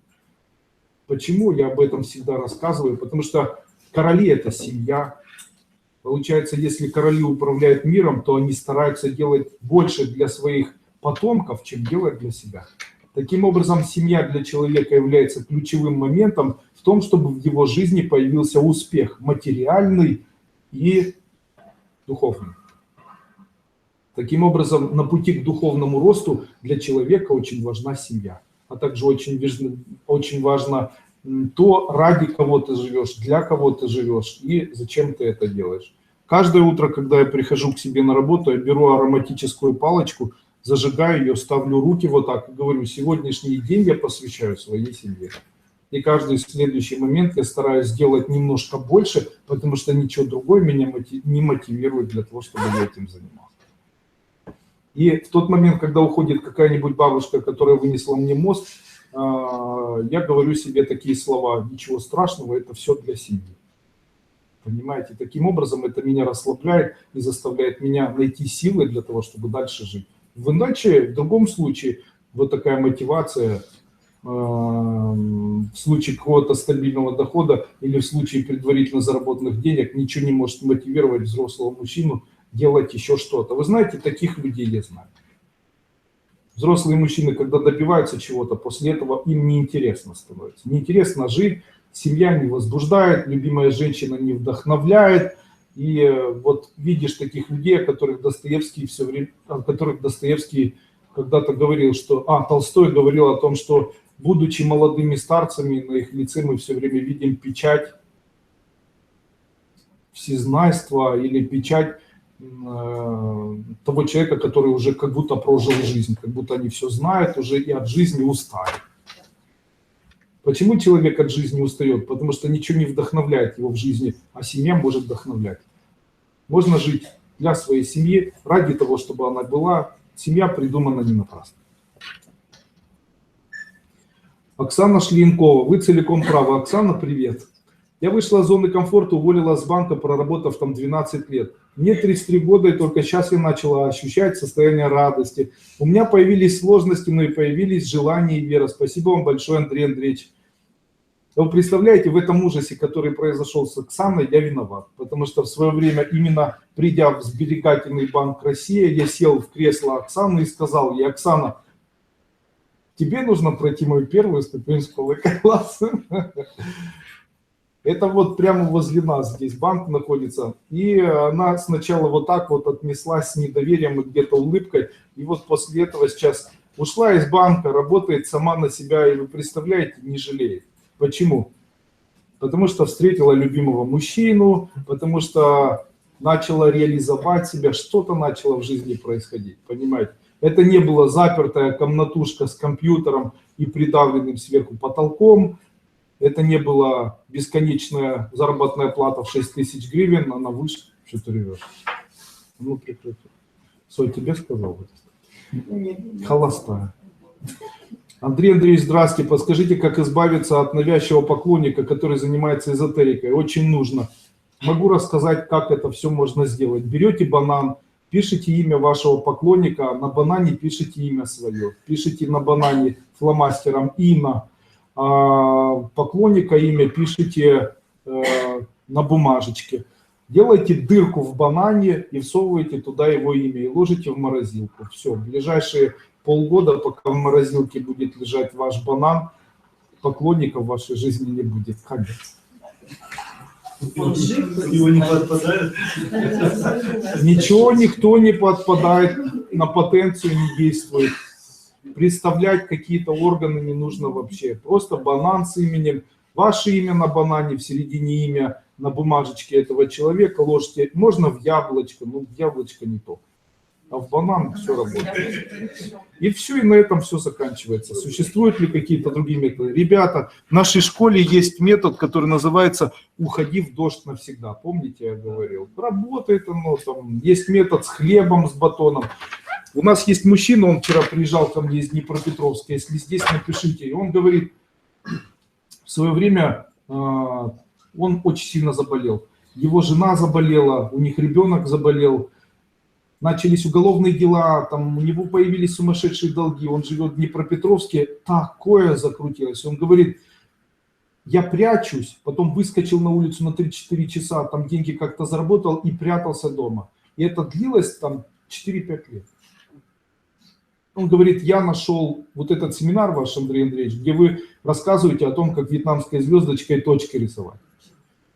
И вот так вот я один раз утром нарисовал себе эти 6 точек, которые вы говорили нарисовать звездочкой. Как вышел, сразу же все люди, которым я был должен, меня споймали. Вот в первый день. Он говорит, каждый меня споймал, говорит, как специально. Я шел, я нечаянно отвечал на звонки, нечаянно встречал этих людей. Говорит, все было как ужас прямо, ужас. А почему этот ужас происходил? Потому что ему было страшно встречаться с этими людьми, и он никогда бы не решил эту проблему. А когда нарисовал звездочкой, то ему начало вести. В чем? Так вот он начал решать эти проблемы. Он говорит, за 1 год развелся с женой, начал лечиться, закрыл все уголовные дела, поотдавал все долги. Он говорит, так все закрутилось. Говорит, после этого приобрел вот школу Кайлас. Ну, в общем-то, человек очень изменился, потому что перестал употреблять алкоголь, забрал дочь к себе, и живут они там, в общем-то, ровно. Получил постоянную работу, стабильно сейчас зарабатывает деньги и, в общем-то, ни на что не жалуется. А до этого несколько лет прятался. Представляете, может такое быть? Конечно же, когда кто-то вырезал вот этот кусочек на Марсе звездочкой и выложил это в интернете, в Ютубе, то знаете, какое количество комментариев было? Боже, какой бред! И буквы «Д» было вот так много, и точек еще стояло. Вот набредил, какая звездочка, что за ерунда, это полная ахинея, тьма, не слушайте этого урода и так далее. Да, с ниткой ходят там и так далее. Тем не менее, все смеются, а у нас получается. А очень часто люди говорят, если я не верю, все равно. Вообще все равно. Веришь, не веришь, принципы работают для всех. Вы понимаете, в этом особенность нашей школы. Мы гениально быстро работаем, мы невероятно массивно невероятно быстро и эффективно изменяемся. Мы невероятно это делаем. Такого, как вот происходит в нашей школе, вот таких трансформаций, их нет нигде. Мы на коне, мы на волне, и мы это делаем профессионально, быстро и всем врагам назло. Нам говорят, нет, это не бывает, а у нас спина не болит. Нам говорят, нет, ты не заработаешь, а у нас очередь стоит из людей и так далее. И этот успех, он виден, понимаете, почему? Каждый, кто начинает заниматься эзотерикой, начинает понимать, что жизнь это веселое, удивительное, приятное, интересное событие, в котором тебе все хотят что-то дать. И ты должен это все только собирать, тратить и радоваться от того, что ты это делаешь. Понимаете? И наслаждение от этого колоссально. Конечно, мне не верится. Почему? Потому что, скорее всего, мешают старые программы. А мне верится, потому что я так живу уже много лет. Представляете? Конечно, можно сказать, конечно, набрал 1 миллион человек, взял по $200, вот и радуется. Понимаете? А кто вам мешает? Никто же не мешает, правильно? Прямо сегодня вы можете набрать 1 миллион человек, взять по $200 и тоже вместе со мной радоваться. Построить завод, да, там, сделать там тибетскую формулу number 2. Ничего не мешает ни одному человеку вообще делать то же самое, чем я занимаюсь. Ничего. Я начинал с $200. Первое предприятие. Второе предприятие с $200 даже занятых. Когда-то магазин открывал, и это тоже было там с первых каких-то заработанных денег. А ведь я ребенок 7-й из семьи. Наши родители, отец тракторист, мама была уборщицей в школе. Все супер, очень хорошие корни. Видите, тем не менее, могу ли я похвастаться каким-то гениальным образованием? Я могу похвастаться саморазвитием. Серьезно. Никому не интересно это образование. Никому. Возьмите дипломы и выкиньте их. Но очень интересно саморазвитие, потому что такое количество информации, которое можно получить при помощи саморазвития, человек не может получить ни в одном институте. Я уверен на 100%, что Дональд Трамп, который стал президентом, полжизни занимается принципиальным саморазвитием. Я уверен на 100%, что у него есть тысячи навыков, которые нет у всего остального человечества. Понимаете, эти навыки универсальны. Естественно, чем больше у человека навыков, тем больше у человека возможностей. Понимаете? Читаем ли мы книжки? Конечно. Ладно, сейчас не об этом. Когда я мазала звездочкой, у меня такая эйфория внутри, такое классное состояние. Лена, где вы мазали звездочкой? Почему не работает шум привлечения клиентов? Давайте еще раз, для тех, кто только сегодня подключился к нашей школе. Шум увеличения клиентов работает только в том случае, если есть у вас внутренняя накопленная психическая энергия, которая возникает в случае, если вы испытываете от жизни состояние удовольствия. А теперь ответьте, почему у вас не работает шум привлечения клиентов? Потому что нету психической энергии. А на что она тратится? Потому что ваша психическая энергия тратится на бесконечное жаление себя. Ой, я такая несчастная. Ой, меня никто не любит, твою Бога душу. И вот это бесконечное, и там, ой, как я выгляжу, ой, вот у них есть, а у меня нет. И почему у них это все происходит, у меня нет? Слишком много я. Может быть, уже хватит. Может быть, просто стоя в трусах посреди станции метро Льва Толстого радоваться жизни. Понимаете? Радость и счастье. Понимаете? Вы понимаете, есть такие люди, есть такая притча тибетская. Один монах подошел к бедным, один богатый человек подошел к монаху и говорит, глядя на этого монаха, который сидит на полу в грязи и курит, улыбаясь, и говорит, ты, наверное, очень бедный. Он говорит, да. И у тебя, наверное, нечего есть. Он говорит, я ем с того, что мне подают. Он говорит, мне тебя чрезвычайно жаль. Он говорит, почему? Ну, потому что ты бедный, у тебя нечего есть. Он говорит, хорошо. А потом спрашивает у этого богатого человека. Он говорит ему, а скажи, у тебя есть что есть? Он говорит, да, у меня полно еды, я могу себе все позволить. А у тебя есть во что одеваться? Он говорит, да, у меня полно еды. А у тебя, а ты счастлив в том, что у тебя есть что есть, и есть во что одеваться? Богатый человек задумался и сказал, ты знаешь, я не могу ответить на этот вопрос. Возможно, я несчастлив. А тот сказал, а у меня негде спать, нечего есть, я счастлив. Почему? Потому что я не парюсь. Понимаете? Потому что я не парюсь. Вы знаете, нет ничего лучше, чем душевное счастье. Это вот знание человека, который длительное время страдал. Серьезно, нет ничего лучше, чем душевное счастье. Если у вас есть возможность жить в богатстве и страдать душевно, выбирайте жить в нищете и не страдать. Потому что самое лучшее для человека – это жить так, чтобы душа его была счастлива. Лучше жить стоя на одной ноге посреди мусорки, но каждое утро улыбаться, чем выслушивать в Золотом дворце каждый день оскорбления в свой адрес, а также бесконечное обвинение в каком-то гнобизме, бесконечные подколки и не выносить это все. Многие люди так проживают свою жизнь. Понимаете? Получается, такая жизнь, это как жизнь, где ты продаешь часть своей души, понимаете? Без конца страдая, не желая ничего в жизни изменить. Понимаете? Еще и принимая, еще и стараясь как-то себя изменить. Я обычно говорю такие слова. Женщина говорит, почему это у меня происходит и почему у них не происходит. А я обычно говорю, злую собаку обычно бьют. Почему? Не надо выделять злость, не надо быть злым человеком. Нельзя быть злым к себе, не надо быть злым к другим людям. Почему человек злой? Ну, человек злой, потому что человек начинает задавать вопросы, почему у них есть, почему у меня нет. Он не верит в то, что у него может быть по-другому. Вместо слова «почему» нужно говорить слово «скоро». И в тот момент, когда появляется «почему у них нет», нужно говорить «скоро у меня это будет». Таким образом, «скоро у меня будет» – это уже цель. А почему у меня этого нет, не приводит к исполнению данной цели. Правильно? Ой, почему это со мной случилось? Не почему это со мной случилось, а скоро я приму какое-то решение, и все будет по-другому. Понятно? Вот так человек должен жить. Это и называется наша философия. Андрей Андреевич, здравствуйте. Недавно родственница предложила работу. Не знаю, получится или не стоит. Если вам предлагают когда что-либо, берите. Вообще есть такое понятие. Если предлагают, значит ценят. Поэтому, когда вам что-то предлагают, обязательно соглашайтесь. Потому что могут передумать. У меня, когда люди приходят на работу, я сейчас их сам не выбираю, а обычно, когда люди приходили на работу, человек говорил, я работаю администратором, и мне предложили работу еще, и я хочу подумать, к вам или туда. Я говорил всегда, идите туда. Почему? Вы что, такой офигенный специалист, вас предлагают на разрыв?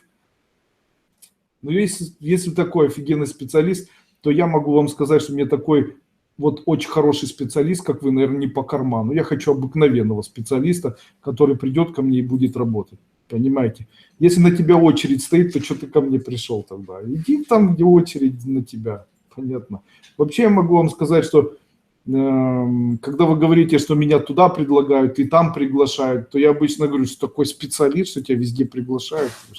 Приглашают, соглашайся. Я не знаю, меня никогда никуда не приглашают. Андрей Андреевич, до какого времени вечером можно слушать шумы? Можно очень поздно, практически ночью. Хочу вам сказать, у меня есть женщина, которая сделала шум, который должен был соединить ее и мужчину. И она включала этот шум, когда ложилась спать. Если слушать шум, когда ты спишь, то будет прямо противоположно.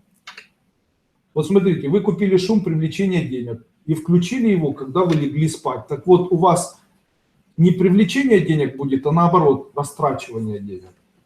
То есть вы это в своей жизни запрограммируете. Почему? Астральный мир переключает человека. Днем человек дышит в Бога, ночью Бог дышит в человека. Таким образом, вам нужно, допустим, отдача долгов, если включать на ночь отдачу долгов и закрывать глаза и спать в этот момент, то вы, скорее всего, получите какие-то деньги. То есть вы должны отдать деньги, но будете слушать ночью шум отдачи долгов, тогда деньги в вашу жизнь придут. А если избавление от порчи из глазов, то вы можете у всех соседей их стянуть на себя. То есть вы ляжете, и после этого полгорода отдаст вам свои порчи из глаза, чтобы вы с ними уже надежно утром жили. Естественно, если вы избавление от психических заболеваний будете читать ночью, то утром проснетесь уже не в себе, абсолютно счастливым человеком. Андрей Андреевич, прошла первую ступень, все меняется, но расстались с мужем, восстановим ли отношения? Я вам скажу так, я очень долго думал по поводу расставания между близкими людьми. Вот мои выводы. Семью держит два элемента. Это ощущение доверия, когда люди не скрывают ничего друг от друга, и возможность обговорить ситуацию. Вот в случае, если возможность обговорить ситуацию не привело ни к чему, и доверие уже разорвано, то семьи нет. Это невозможно, уже нечего сохранять. Получается, если у одного телефон закодирован, и у другого там ноутбук закодирован, все прячется, при прохождении рядом человек вздрагивает, там, я не знаю, с ноутбуком убегает в туалет, или там, я не знаю, в общем, что может происходить. Если человек там не может объяснить, куда деваются деньги, если человек обижается без конца, то жизнь становится невыносимой. Очень часто еще женщины умудряются, или мужчины умудряются обвинять друг друга. Почему? Оно понятно, человек думает, что он может воспитать в ком-то кого-либо, не понимая, что мы рождаемся уже с определенным характером. И начинаются обвинения. Вот ты не можешь, вот у тебя не получается, вот сколько это может произойти, как же я тебе поверила и так далее. Это все обвинения. Если один обвиняет, то другой подсудимый. Если один обвиняет, а другой подсудимый, тогда один судья, другой подсудимый. Тогда тот, кто подсудимый, скорее всего, не захочет жить с тем, кто является судьей, убежит. Таким образом, если очень много обвинений в семье, то эта семья рано или поздно разорвется. Также я вам могу сказать, что именно состояние интеллигенции, которое в семье проявляют друг другу люди, это состояние интеллигенции и сдерживает семью. Как проявляется состояние любви? Состояние любви не заключается в том, чтобы сказать «я тебя люблю». Оно заключается в том, чтобы не послать кого-то и удержаться этого не сделать. Понимаете, вот если это не сделать, это лучше, чем каждый день говорить 100 раз люблю. А когда есть семья, и она говорит ему, я тебя люблю, я тебя люблю, я тебя люблю, а потом, да пошел, ты заколебал уже, сколько может продолжаться. И после этого, да, после этого вот это одно, оно разрушает гораздо сильнее, чем вот эти все сказанные слова «я тебя люблю». Вы понимаете, быть интеллигентным человеком, это значит позволять, или любить человека, это значит не воспитывать, не обвинять и сдерживаться, если хочется этому человеку предоставить какое-то обвинение, даже если не прав. Я вообще как мужчина могу сказать вам такие слова. Я никогда в своей жизни не пытаюсь в тот момент, когда близкие люди пытаются обвинять, или в тот момент, когда близкие люди пытаются что-то сказать, никогда не перечу. Почему? Я даже никогда не говорю ничего в ответ. Почему? Я все это выслушиваю, после этого говорю, да, так и есть, даже если я 100 тысяч раз не прав, и после этого говорю, извини меня за это. Почему? Потому что так легче. Я вообще могу вам сказать, если есть мужчины, могу вам дать совет. Никогда в своей жизни не объясняйте и ничего не объясняйте своей женщине. В тот момент, когда она будет говорить, вот ты такой, ты такой, ты такой, не говорите, я такой, потому что вы делаете ошибку. Молчите. Почему? Тогда будут любить вас больше. Или там, вот я тебе сейчас объясню, почему это произошло, и я тебе объясню, почему ты не права. Запомните, вы живете с женщиной, она всегда права.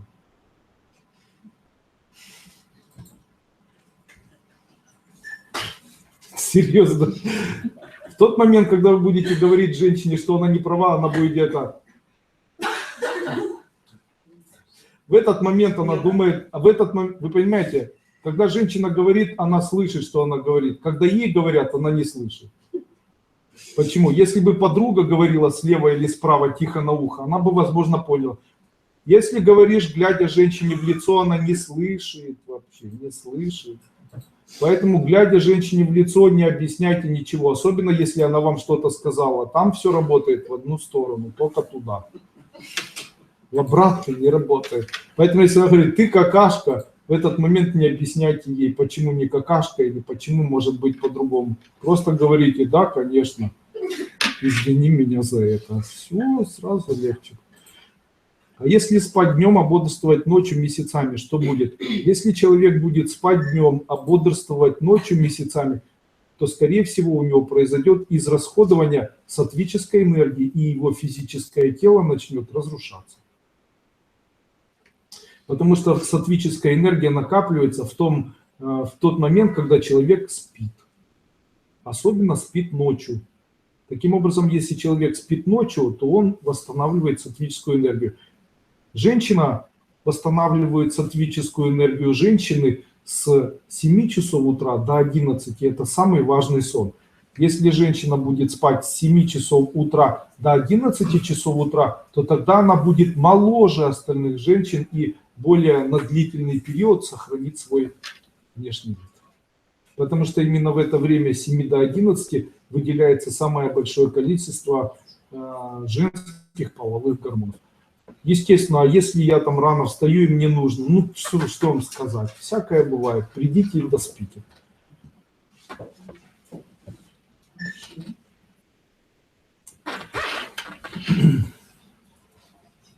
Я ученица школы, подскажите, пожалуйста, как убрать приворот с мужа, если он живет с любовницей, она постоянно обновляет приворот.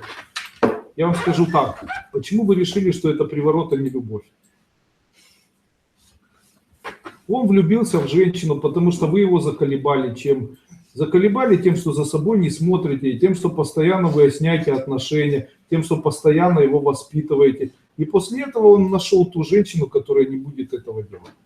Может это быть разумным, да? И после этого женщина говорит, это приворот. Почему приворот? Может это любовь, искренняя причем. Настолько, женщина может настолько задолбать мужчину, что он может убежать. Как-то с этой позиции не рассматривали вопрос? Может быть, надо рассмотреть с этой позиции, потому что обычно женщина приходит и говорит, надо же, я с ним спала, ему стирала.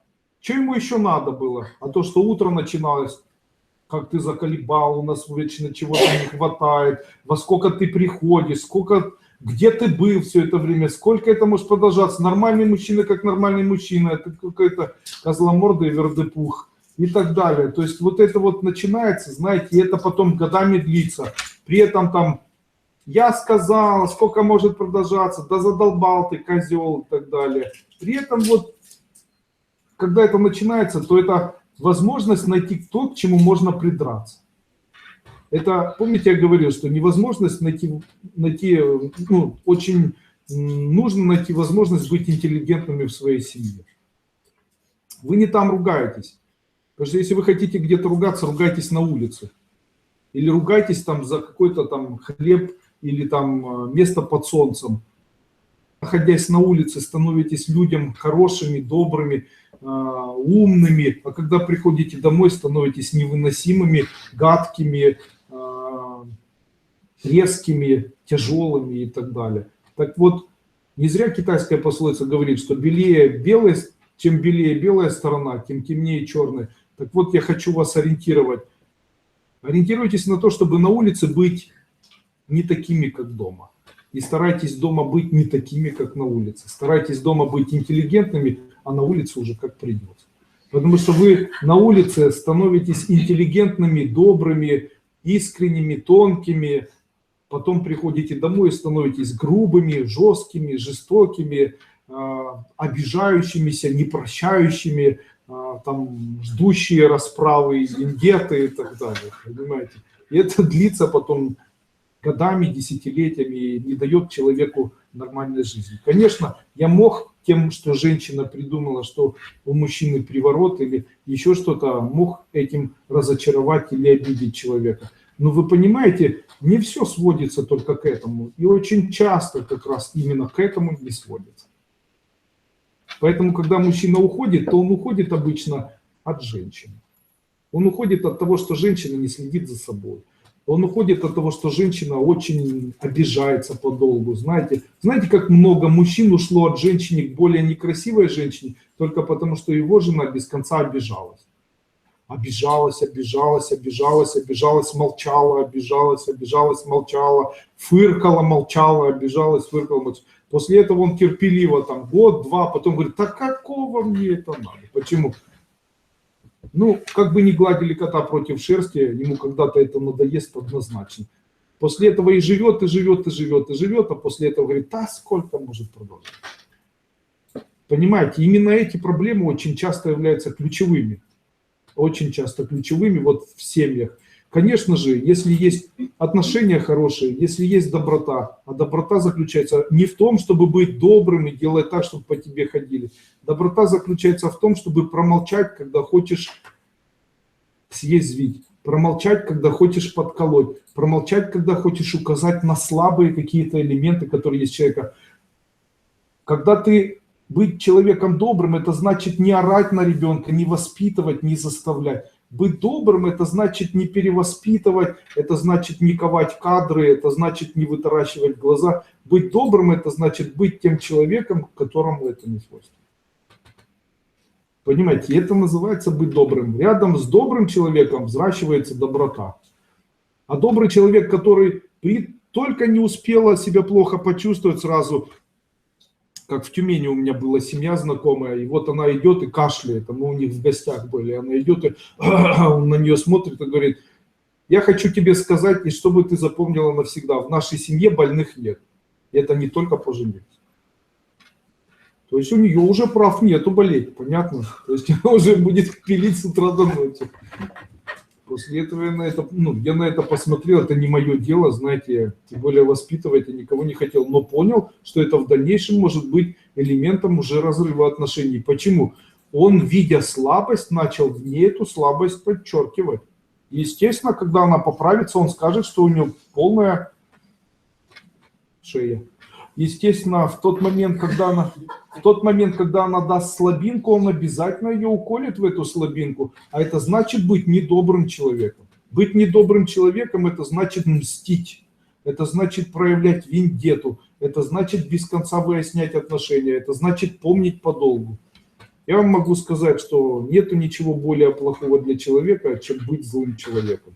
Потому что все проблемы, которые возникают с человеком, рано или поздно, наказуемы и больше всего наказывают за злость. Злых людей бьют. Это как добрая кошка и злая кошка. Добрая кошка играется с клубком, ее хочется кормить. А злая кошка какает сначала в один туфель, потом писает мимо унитаза, разрывает там еще что-то, после этого не хочет есть, ее все время хочется побить веником. Замечали, да? Несмотря на то, что она красивая. Таким образом, наверное, слова Будды Гаутамы, которые он сказал в золотолотосовой скрижали, о том, что миром правит добродетель, совершенно правдиво. Только перевод там был неправильный. В свое время перевели просто там тибетологи или, я не знаю, там индологи, я не знаю, как правильно назвать, санскритологи, наверное, перевели неправильно текст, потому что правильнее было бы перевести не добродетель спасет мир, наверное, а доброта. А быть добрым – это значит не проявлять доброту, а где-то сдержаться в тот момент, когда хочешь проявить злость. Так вот, сдерживать злость гораздо лучше, чем проявлять свою доброту. Представляете?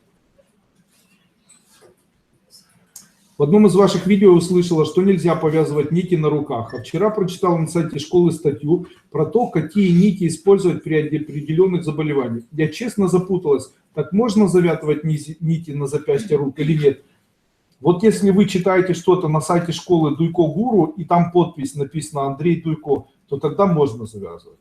Есть действительно определенные виды нитей, которые можно завязывать на руки с целью вылечить человека от определенных заболеваний. Там желтая нитка вокруг поясницы, лечение цистита, зеленая нитка, лечение позвоночника и так далее.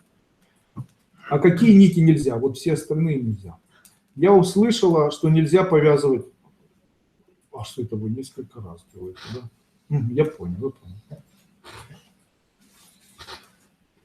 Андрей Андреевич, скажите, пожалуйста, если человека не получается выгнать из собственного дома, что можно сделать?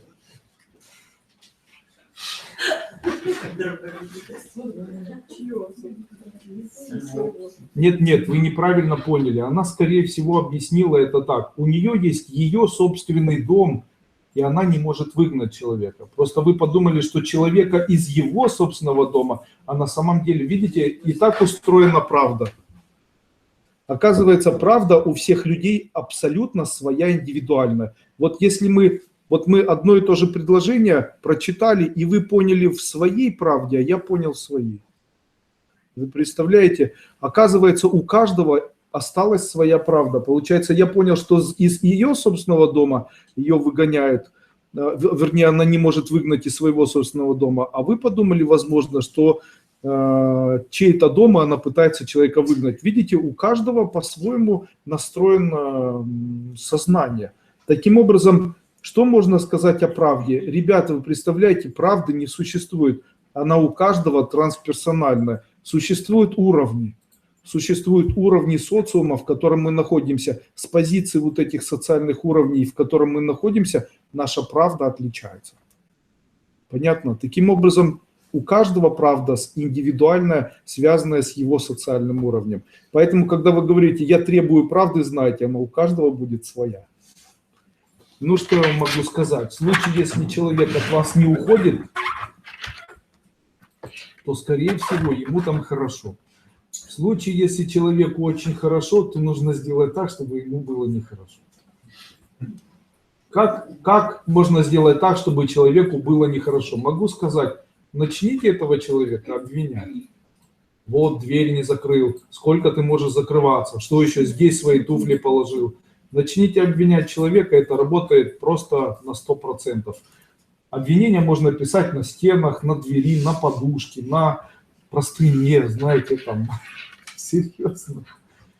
Можно сделать талисман такой, у нас там есть такие талисманы. Можно сделать талисманы для членов всей семьи без их ведома. Не будет ли это вредить им и мне? Нет, конечно. Здравствуйте, скажите, вы планируете проводить новые ступени онлайн, начиная с первой? Да, я собираюсь проводить первые ступени онлайн, изменив их, и они будут начинаться у нас с апреля месяца следующего года. Как всегда, обычно я первые ступени онлайн провожу с апреля месяца, с апреля и аж там, пока не закончу 7-ю. То есть у нас один раз в год мной проводится ступень.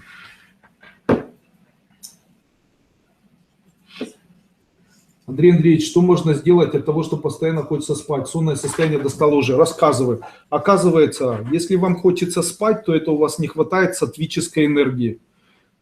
А также, если вам хочется спать утром, не хватает сатвической, а если вечером, то не хватает ваджарной. Таким образом, это можно увеличить у себя. Рассказываю. Для того, чтобы увеличить количество сатвической энергии и не хотеть днем спать, вам нужно делать длинные вдохи и короткие выдохи вечером. У нас есть практики клюв орла, дыхание ситали, дыхание через зубы и так далее. Их там много. Это на 2-й ступени я это все даю. А естественно, любые ваджарные виды дыхания, о которых я говорю, в там, самане, калачакра-тантре, йоге, их нужно выполнять в утренние часы. А давайте сейчас я расскажу историю, которая у нас произошла на морском курсе, который был 29-м или 30-м морским курсом в этом году. Ух ты ж. На этом 29-м или 30-м морском курсе у нас был парень, его звали Баур. И этот Баур, он сидел рядом со мной и очень сильно дышал. Кто-то был на этом морском курсе? Баур, помнишь, Баурджан? Он очень сильно дышал. И все вокруг говорили, что Баур, не надо так стараться, ты всех сбиваешь, что ты так сильно дышишь. А он дышал очень сильно, то есть он там на каждый из этих кодов дышал так по полной программе, с размахом и амплитудой. И этим всех раздражал. Потому что все приехали, чтобы дышать так, там тамбха, да, там. А Баур дышал так. Итог рассказываю. Когда у нас прошел морской курс, Баур приехал домой и подал заявление на участие в тендере на выстраивание каких-то там дорог.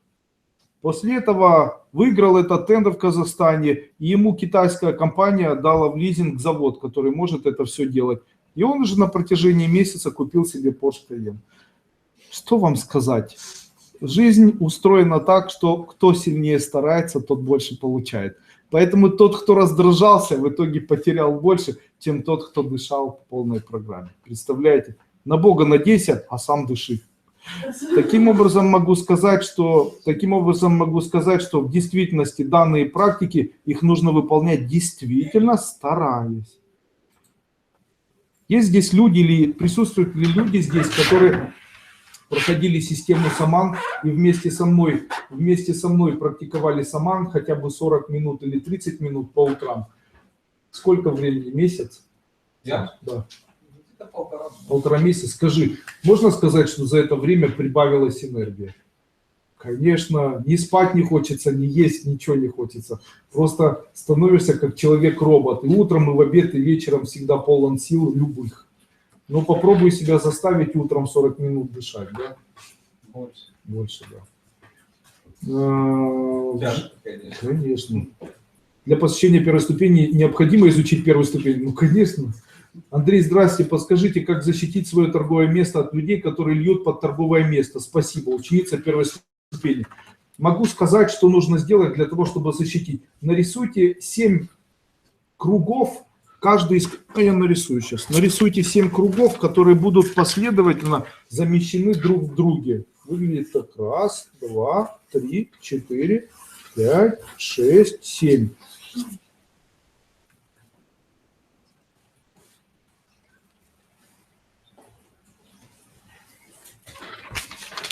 Нарисуйте вот такой вот символ, я его сейчас вам... Ага. Нарисуйте вот такой вот символ. Это 7 кругов, а в середине 2 запятых. Одна из них поднимается вверх, а другая вниз. Если разместить это даже за прилавком, то любое воздействие, которое может на вас происходить, будет возвращаться к тем людям, которые это делают. То есть люди будут сами себя воспитывать. Получается, вам льют, в итоге у них не получается. Это 7 кругов, которые друг в друге, и в середине 7-го круга, в середине 1 капля вверх, 1 капля вниз. Таким образом, 1 капля – это движение сатвической энергии, 1 ваджарной, 7 кругов – это отражатели. Почему цифра 7? Какие могут цифры улучшить материальное состояние человека? Это 4 четверки в квадрате.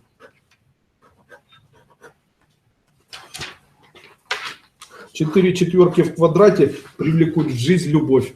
Если 4 пятерки в квадрате, то эти 4 пятерки в квадрате привлекут в жизнь деньги, конечно. Вы это уже знаете. Ничего, это можно носить как талисман, прицепить в магазине. Очень ярко работает. А не будет работать ни четверка, ни пятерка. Есть у нас семинар такой, этот семинар называется «Построение символов и знаков».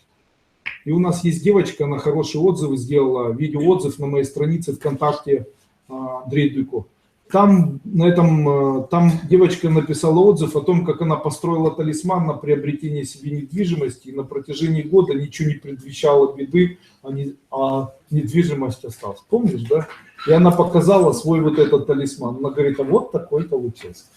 У нас есть люди, которые на новогоднее программирование Нового года сделали бусики вязаные, помните? И эти вязаные бусики работали через систему простукивания, как я рассказывал, составили эти волшебные слова. В этом году это будет продолжаться.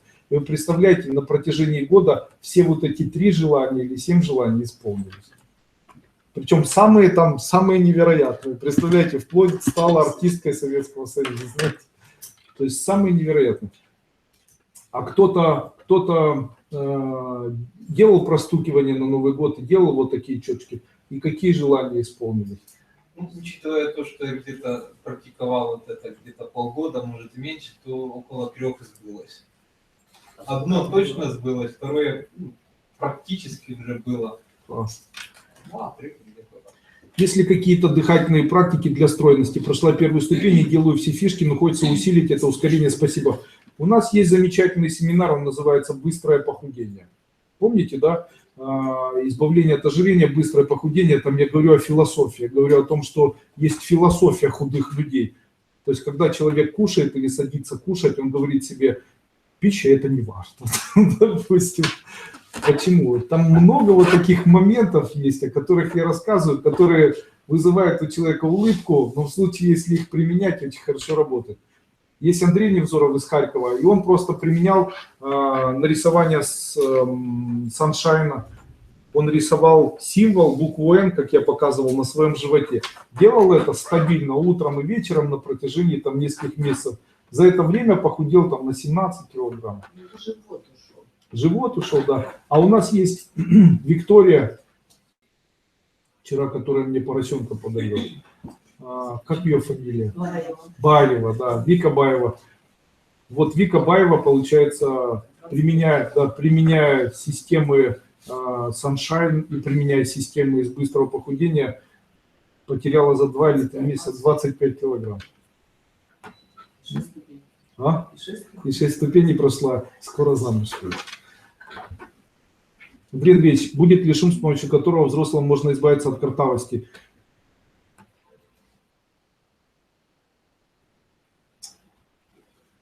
Вы знаете, для меня каждый день это череда новых открытий.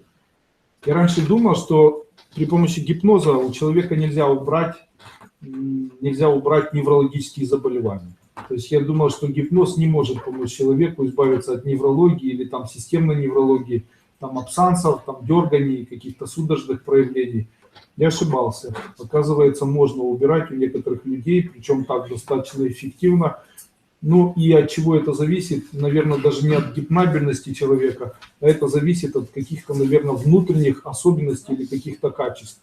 Все равно все состоит из одной центральной нервной деятельности, и, скорее всего, можно убирать, возможно убирать и картавость, и возможно убирать, я так думаю, неврологические какие-то проблемы, если проводить курсы гипнотического влияния. Естественно, из 100 человек, которым были проведены системные гипнотические сессии, из 100 человек где-то 80-90 человек избавились от заикания, но есть 20%, у которых оно не только не исчезло, а усугубилось. То есть почему это происходит, я до конца не знаю. Из там, я не знаю, 100 человек, у которых были невероятные абсансы, то есть они там дергались, не могли управлять вот этими элементами дергания или там создавали хаотичные движения. Ну, я не знаю, процентов, наверное, 90 это полностью было оккупировано, а у процентов 10 эффект был, и эффект никуда не делся. Также было тремор женщины, у которой рассеянный склероз, и тремор был достаточно активный. Во время сеансов по скайпу я работал с этой женщиной через гипноз, у нее тремор исчез. Была вторая женщина с подобной проблемой, у нее треморы усилились. То есть с чем это связано, я до конца определить не могу, но все равно докопаюсь. Можно, я думаю, но я думаю, что это не при помощи шума, я думаю, что это, скорее всего, при помощи гипнотической сессии. В жизни случилась ситуация, которая привела к потере большой суммы денег. Длительное время ситуация не решалась. Обратился к человеку, который тоже занимается эзотерическими практиками. Посмотрев, мне сказал, что рядом со мной безденежный человек. То есть человек, который перекрыл и увел мой денежный канал в сторону от меня. И еще сказал, что мне необходимо расстаться с этим человеком. Пока не расстанусь, ситуация не решится. Несмотря на то, что это человек-женщина, с которой у меня был на тот момент близкие отношения. Причем расстаться нужно, не объясняя причин, просто расстаться все. Объясните, есть ли такое понятие безденежный человек и правильно ли это необъяснимо с человеком. Благодарю.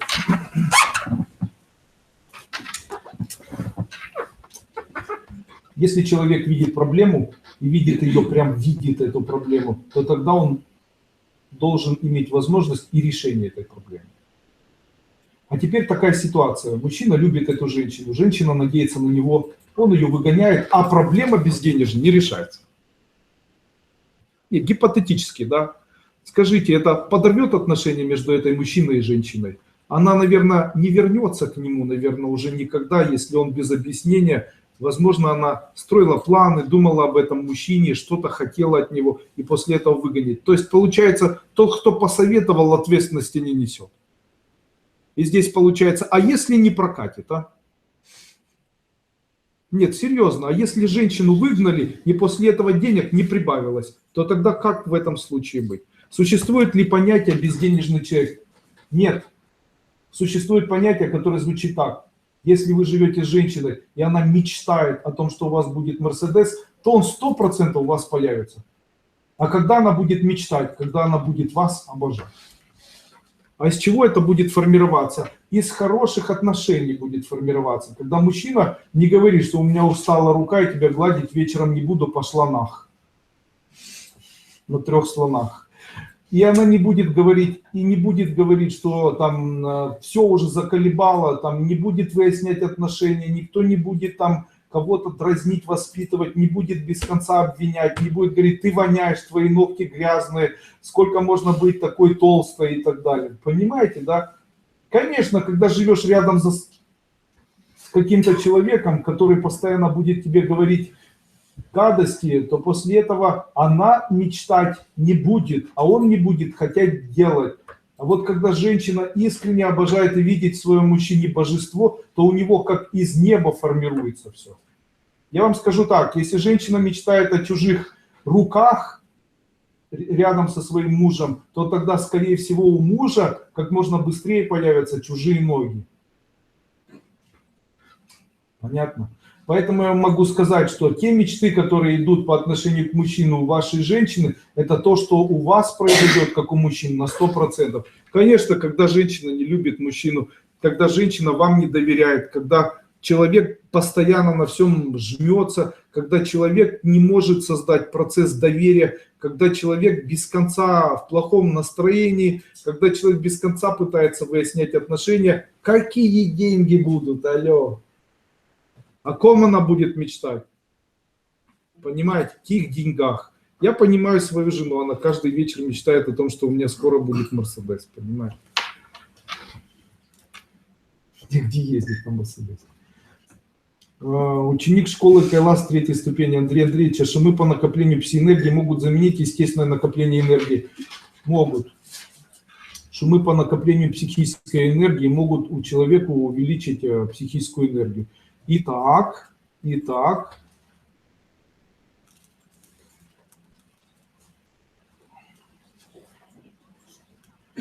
я могу дать вам сегодня специальное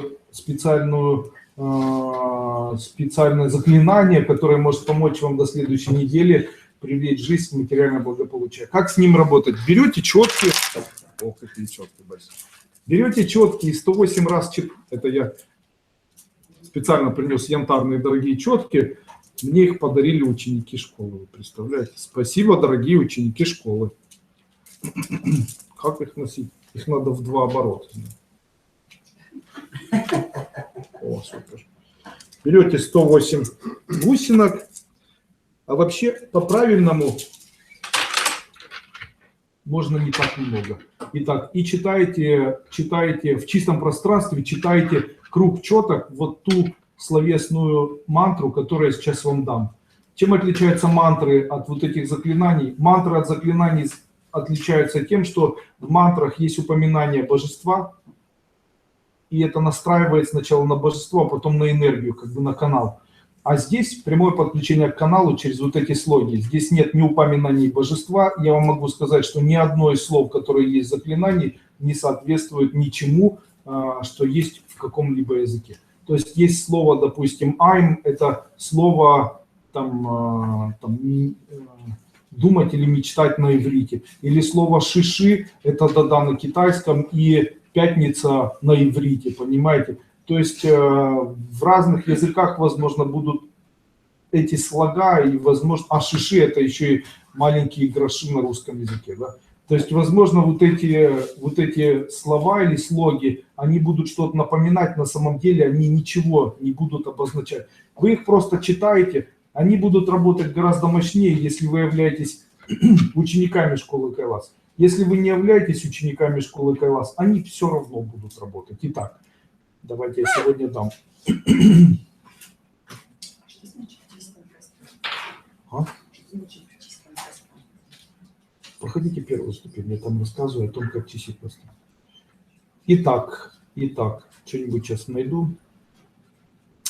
Материальный рост, много денег, высокий достаток и доход. Быстро. Пишем. Ом я цитата сышила. Ом я цитата сышила и джаибла. Ом я цитата сошила и джаибла. И джаибла. Ом я цитата сышила и джаибла. Конец. Вот представляете, а? Ом я цитата сышила и джаибла. Если вы утром будете вот это бла, просто бла. Если вы утром вот это будете читать каждое утро, то вы до пятницы заработаете те деньги, которых вам хватит, чтобы вы заплатили, даже в случае, если у вас ничего не предвещает какого-либо дохода. С утра, вечером, как хотите, 2 раза быстрее будет работать. Какие я вам дам заклинания? Я вам дам заклинаний 100 штук. Какие? И там обретение красивого тела, и там могущество, и убирание там каких-то там порчи из глазов. Я могу прочитать вам. Вот очищает чакры, очищает энергококон, увеличивает энергию человека. От депрессии, страха, панических атак. Необыкновенное везение, радость, счастливую жизнь человеку дает. Очарование человека стать знаменитым среди людей, артистом. Обрести любовь и уважение повсеместно навсегда. От зла, духа, врагов, магии, влияния, невезения, сглаза, порчи зла. Защищает энерговлияние, вампиризма, неприятности, невезения, долгов, проклятий, магии, негативного влияния планету людей. Подчинить врагов, убрать сложности в своей жизни, обрести широкую известность, убирать неприятности, устранять страдания в жизни, обретение мудрости, приходят ответы на вопросы, увеличение дохода, победа, ведение своего бизнеса, накопление денег, обретение красивой внешности, обретение везения в жизнь. И вот таких 100 штук. 100 штук. И они для всего и от всего. Причем они работают быстрее в сотни раз, а то и в 1000 раз, чем любые мантры вместе взятые. То есть утром читайте, выходите на улицу, 6 часов после чтения должен быть результат. При этом на заклинание психическая энергия не влияет. Понятно. Это новое, это 2 плюса. Дальше из вот этих заклинаний я сделаю шумы, и после этого в дальнейшем я дам новые элементы, которыми можно будет работать. И у вас будет, как в этом мультике, когда вы что-то прошептали, вот так вот поделали, и все произошло. И очень интересные методы, те, которые я вам буду давать, это будет в пятничном семинаре, который пройдет в пятницу. В следующую пятницу. Вот человек пишет: хочу сказать, что листочек фикуса во рту работает, супер. Человек сразу звонит. Представляете, это на прошлом семинаре я рассказывал, как сделать так, чтобы человек позвонил. Помните, это берешь фикус, можешь вот заставляешь человека позвонить. Видите? Тем не менее, почему это работает? Вот мне кто-то может это объяснить? Нет. Даже даете человеку, который не знает, у него все равно это работает. Андрей Андреевич, подскажите, я верну свою квартиру в зоне АТО, с ней ничего не случится? Спасибо, прошла первую ступень.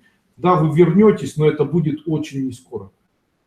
У меня муж старше на 22 года, я его не люблю, но уважаю. Как это может сказаться на моем здоровье?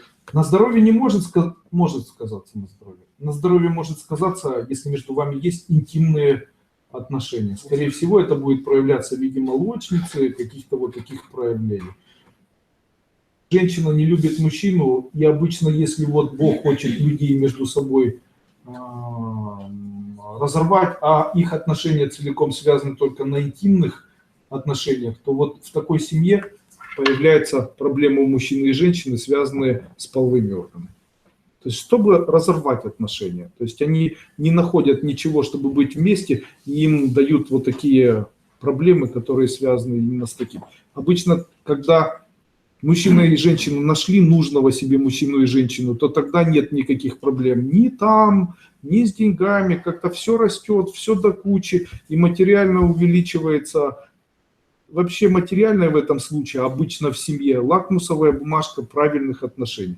Начинаете жить с мужчиной или начинаете жить с женщиной, если доход растет, если везде все расцветает, то значит правильный выбор сделали. Я вообще могу сказать, что очень много мужчин есть таких, которые делают неправильный выбор и делают его, основываясь на том, насколько возбуждаются глаза. Но дело в том, что глаза – это очень ошибочное понимание мира. Почему? Дело в том, что глаза ошибаются. Почему? Потому что красота, она исчезает с годами. Да, нужно выбирать не только красивого человека, нужно выбирать женщину интеллигентную, нужно выбирать ту женщину, которая не будет возбуждать, наверное, твои чувства, а наоборот, в тот момент, когда тебе будет тяжело и беспокойно, успокоит. Нужно выбирать человека и ставить на первое место внутреннее спокойствие, которое возникает рядом с таким человеком. А если у вас внутреннего душевного спокойствия нет, если после каждой встречи у вас колбасня внутренняя, вас колотит, и вы ничего не можете с этим сделать, то мой совет – не живите с таким человеком. Обретайте возможность успокаиваться. Спокойствие – это и есть наша семья, потому что чем больше спокойствия в семье, тем больше сил, которые мы можем потратить на внешний мир, чтобы что-то в этом внешнем мире создать или созиднуть, или там что-то другое.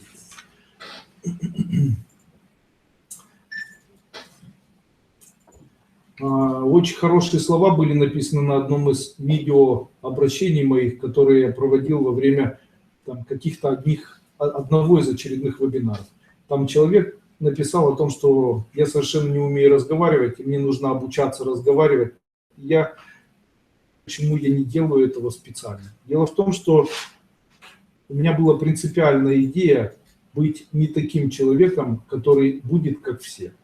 Я решил, чтобы, как бы это ни стоило, разговаривать на одном языке, который будет называться народный язык.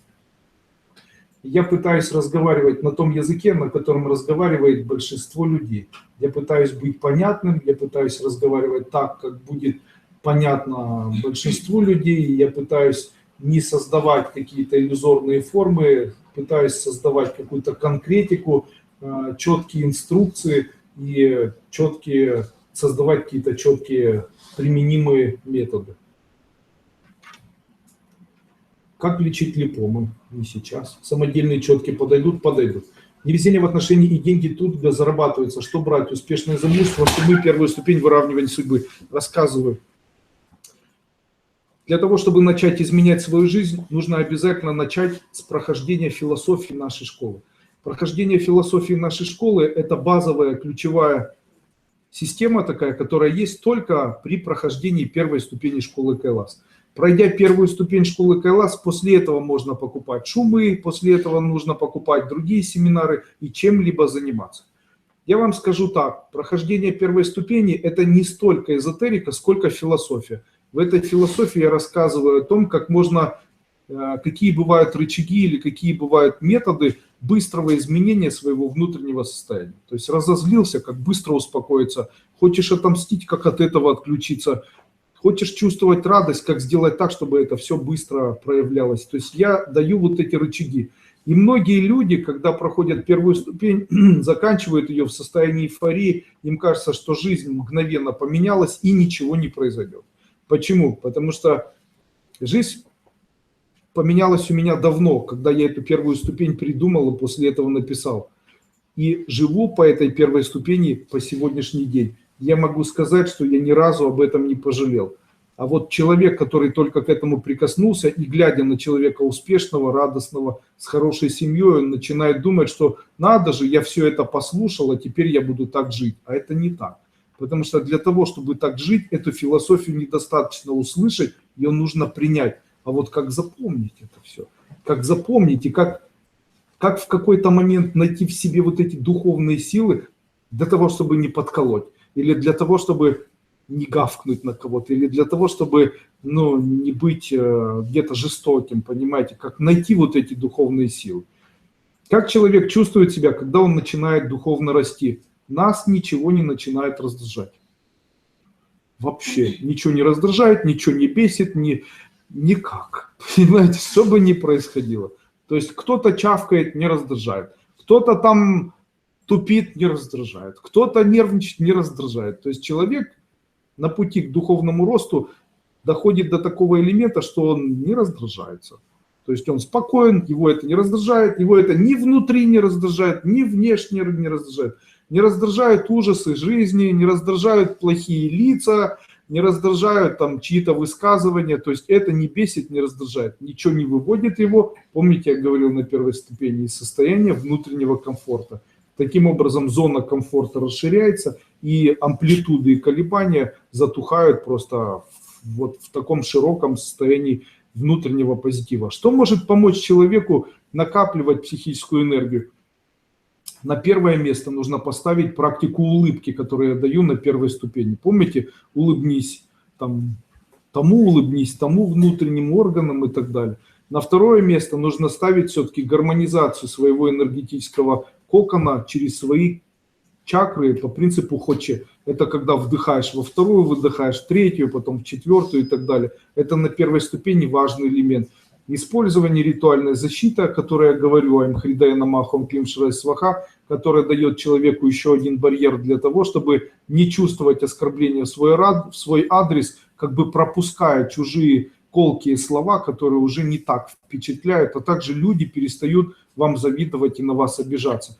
Это создает новую сферу внимания внутреннего нашего сознания, расширяя вот эту зону или область нашего внутреннего комфорта.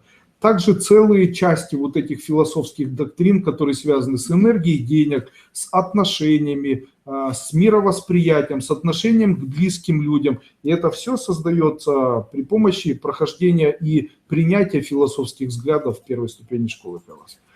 Сегодня для тех людей, кто хочет, чтобы я вернул деньги за первую ступень школы Кайлас, для вас сегодня очень хороший день, потому что если вы сейчас напишите, мне первая ступень полностью не помогла, и я хочу, чтобы деньги вернули, я сегодня эти деньги верну до конца этого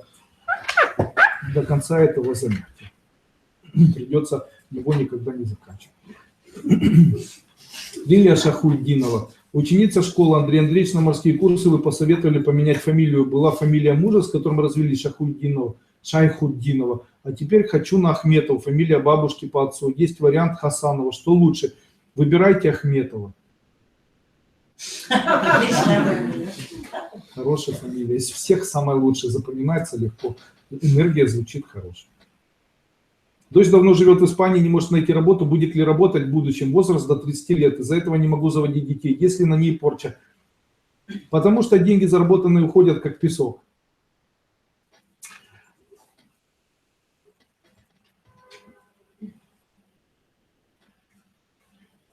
Для того, чтобы была порча у человека, нужно, чтобы кто-то эту порчу навел. А для того, чтобы кто-то навел порчу, то один человек должен другому человеку заказать, и этот человек должен это делать ежедневно на протяжении какого-то времени. Вот смотрите, мне, допустим, нужно, чтобы вот кого-нибудь, я не знаю, там у Пети Иванова, который вот здесь, допустим, гипотетически сидит, там не получалось что-то в жизни, не шли деньги. Сразу же стоит вопрос, мне человек, который умеет это делать, зачем мне это делать? То есть, наверное, должен найтись кто-то, кто мне за это заплатит. Правильно? Тогда, когда вы думаете, что кто-то навел порчу, задайте себе вопрос, кто за это заплатил? Какую цель человек имел для того, чтобы это все сделать? Зачем это было сделано? Я понимаю, если женщина там невероятная красавица, при этом у этой женщине там тысячи поклонников. Один из поклонников мог за деньги заказать там какой-то приворот, чтобы эту женщину там колбасило, и там она думала там о ком-то там особенном, и заплатил за это деньги. А так в мире обыкновенных людей это редкие явления. Чтобы кто-то кого-то заказал, чтобы после этого кто-то с кем-то работал, кто-то же должен за это платить. Когда-то очень хорошие слова сказал ученик школы Кайлас. Он сказал: Андрей Андреевич, у нас там есть президент страны, мы хотим, чтобы этого президента страны сняли, и хотим, чтобы люди начали лучше жить. И тогда я сказал: вы можете это сделать? Я ему сказал: гипотетически, вы должны это сделать, вы же умеете. Да, я могу это сделать, но у меня сразу же вопрос, мне он не мешает. Тогда кто заплатит мне деньги, чтобы я это сделал? И тогда я ему сказал: в нашей школе на сегодняшний день 1 000 000 человек, собери с каждого $1000, я это сделаю с удовольствием для вас. Он сказал: так что мне делать? Выступай, найди эти деньги, принеси мне их, я это сделаю. Он говорит: ну это такая большая сумма. Ну, конечно, почему? Потому что человек зарабатывает много, раз нужно это сделать, то должна быть сумма большая. Почему? А мне он не мешает, мне хорошо. Вы понимаете, я уже очень давно живу как эзотерик, на меня не влияет ни государство, ни власть, ничего, ни границы, ничего. Почему? Эзотерика так работает. И все равно где находиться, хоть в Черногории, хоть в Португалии, где угодно. Почему? Знания эзотерики позволяют человеку жить совершенно другой жизнью. И здесь невозможно начать. Вот смотрите, когда человек начинает заниматься восточными единоборствами, то обычно не начинают его обучение с того, что ставят его перед другим человеком и заставляют его там очень сильно бить кого-то в лицо. А начинают его, наверное, с того, что заставляет его обучать, ну или обучают его, как правильно упасть, или как правильно стоять в определенной стойке, как группироваться, или какие делать движения, которые на самом деле кажется совершенно бессмысленным. То есть я пришел, чтобы научиться ударить кого-то в нос, но меня заставляют часами стоять то в одной стойке, то в другой, поднимать руку зачем-то и так далее. Я говорю: так мне было бы проще просто ударить в нос. Мне говорят: нет, без этого не научишься. Точно так же и в нашей школе. Человек приходит и говорит, да я просто хочу денег, дайте денег, и я буду просто чух-пых, дайте денег, и все. Я говорю, нет, пока не научишься стойки делать, тебе нельзя идти с кем-то драться. Точно так же и в нашей школе. Надо философия. Философия и эзотерика – это наука, которая не может жить друг без друга. Если вам дать, допустим, магию денег и заставить вас выполнять, то магия денег возникает в тот момент в человеческом сознании, когда человек видит чьи-то деньги или думает о деньгах. Так вот, вы видите чьи-то деньги в чужом кармане и говорите, скотина, сколько у него денег, как же я его ненавижу. И в этот момент я вам даю практику, которая должна увеличить приток в жизнь вам энергии денег. Вы начинаете практиковать мантру денег. И что у вас происходит? У вас обостряется состояние, когда вы видите чужие деньги. До этого вы говорили, вот скотина, сколько у него денег, а после этого вас жаба может душить неделями. Тогда знание того, как работает энергия, является ключевым элементом для приведения, знание философии является ключевым элементом, которое должно идти перед тем, как человек начнет применять эзотерические практики. Вы знаете, как много есть людей, которым эзотерика жизни поломала. Их много. Йога поломала жизни, эзотерика поломала жизни, неправильное выполнение дыхательных практик поломало жизни, неправильное выполнение там каких-то цигунов там и так далее. Поломало жизни людям. У меня есть люди, которые практиковали цигуны, посходили с ума. У меня есть люди, которые выполняли практики, когда там сверху льется там дождик и читали мантру, после этого позабирали недвижимость, имущество, магазины позакрывали, и все произошло задом наперед. Хотя они с верой это все делали, искренне надеясь, что им это поможет. Почему? Они не знали, что такое энергия денег. Нельзя заниматься тем, что ты не понимаешь, потому что эмпирично это приведет к самопознанию в эзотерике. Невозможная штука. Можно так на самопознаться, что потом ни один врач не поможет. Понимаете? И в этом случае никто не несет ответственности. А здесь у вас, получается, есть вот такой эксклюзивный опыт в виде человека, который сам добился. Я же всегда показываю и семью на показ, и себя на показ, и свои отношения к людям на показ. И со мной запросто можно пообщаться, со мной можно встретиться и там поговорить. Я никогда ни от кого не скрываюсь. Единственное, что с таким большим объемом людей иметь возможность ответить всем, я, естественно, не могу. Естественно, могу сказать, что есть еще бизнес, есть еще семья, но я ни от кого не прячусь. Всегда привожу свою семью на любой морской курс, и вы видите наши отношения, которые есть между мной, Соней, моими детьми, моими близкими людьми. Когда-нибудь видели, чтобы я там кого-то строил, кричал, там, топал ногами и так далее? Такого не было. Естественно, я такой же и дома. Я вижу чрезвычайную заботу. Мне нравятся отношения, мне нравятся дети, мне нравятся отношения между мной и старшим сыном. Мне нравится то, как жизнь это создает новые вариации, новые идеи.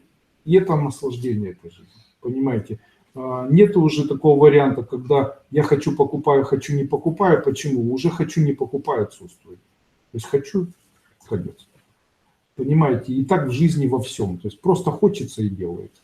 Но хочется и делается во всех отношениях, кроме отношениях семьи. Потому что семья для меня это ответственность, для меня семья это цель, для меня семья это забота, для меня моя женщина ордена Дружбы Красного Знамени, самая красивая, бла-бла-бла-бла, она в моих глазах самая красивая, самая нужная, самая высокая, самая дорогая, самая любимая. А если не нравится? Если кому-то не нравится, это все равно. Почему? Я идеализирую свои отношения. А если я ей не нравлюсь? А это не имеет значения. Почему? Это у каждого свои проблемы в жизни. Таким образом, я живу через призму своего опыта. Мой опыт позволяет мне жить так, чтобы я проявлял, а там у кого уже какие основные заботы, это уже меня не касается. Почему? Вы представляете, именно таким образом и можно растопить любое сердце. Вы представляете, любое сердце. Конечно, не все сразу давалось в нашей семье. Было недоверие, были какие-то вот элементы, знаете, ну вот нежелание кого-то воспитывать, а желание просто принимать без конца другого человека и привело к тому, что оно все выровнялось. Один принимал, другой принимал, и после этого все так и получилось. Ровненько, утром просыпаюсь, нравится, вечером засыпаю, нравится, ночью просыпаюсь, нравится, дети нравятся, знаете, жизнь нравится. В общем, супер, очень хорошо. Добрый вечер, Андрей Андреевич. Как помочь сыну бросить пить? Знаете, я скажу такую глупость, наверное, но если ее применять, то тогда много может измениться. Почему человек, который принимает алкоголь, подолгу не может бросить пить? Дело в том, что он связан с большим количеством ментальных сетей.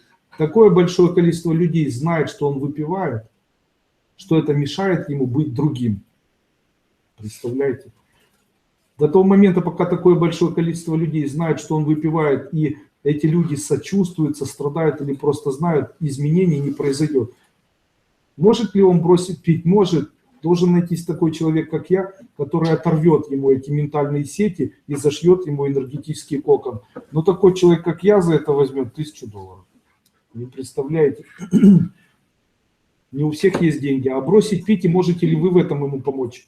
Почему это вдруг?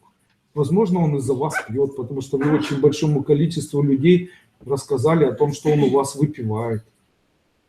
Понимаете, как мамочки, ой, у меня такое горе, мой сын пьет. Ты еще не знаешь, что мой сын пьет. Ты еще не знаешь, мой сын пьет. А мой сын пьет. Кума, ты еще не знаешь. А ты знаешь, у Лены, у кумы нашей сын пьет. Такое несчастье. Да, и весь микрорайон знает, и весь город знает.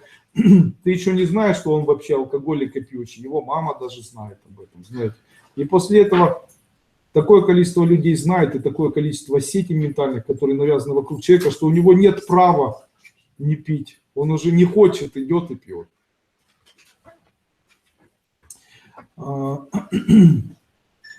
Институт развития творческой единицы, уже работаете, да. У нас уже сейчас делается страница Института творческого развития человека, и это общественная организация, туда можно вступить в эту общественную организацию. Я объясню, зачем это делать, это не тема сегодняшнего разговора. Можно ли при помощи ваших практик вылечить эквиновирусные деформации стопы? Сыну сейчас 27 лет. Можно, да. Так, чтобы вам еще такое подарить? Значит, очаровать человека? Нет. Обрести любовь и уважение? Нет. Сейчас я вам дам еще какое-нибудь заклинание. Сейчас, секунду. Надо же замуж выйти, правильно? Сейчас будут упражнения. Вот, смотрите. Чтобы в вас влюблялись, быстро выйти замуж. О. До следующей недели. Ом ам рам хим рим. Ом ам рам хим рим. Ом ам рам хим рим. Уруручу джай джи. Нам вей, яфия,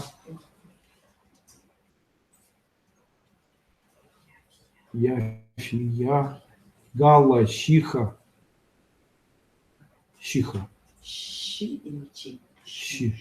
гала, щиха, джай.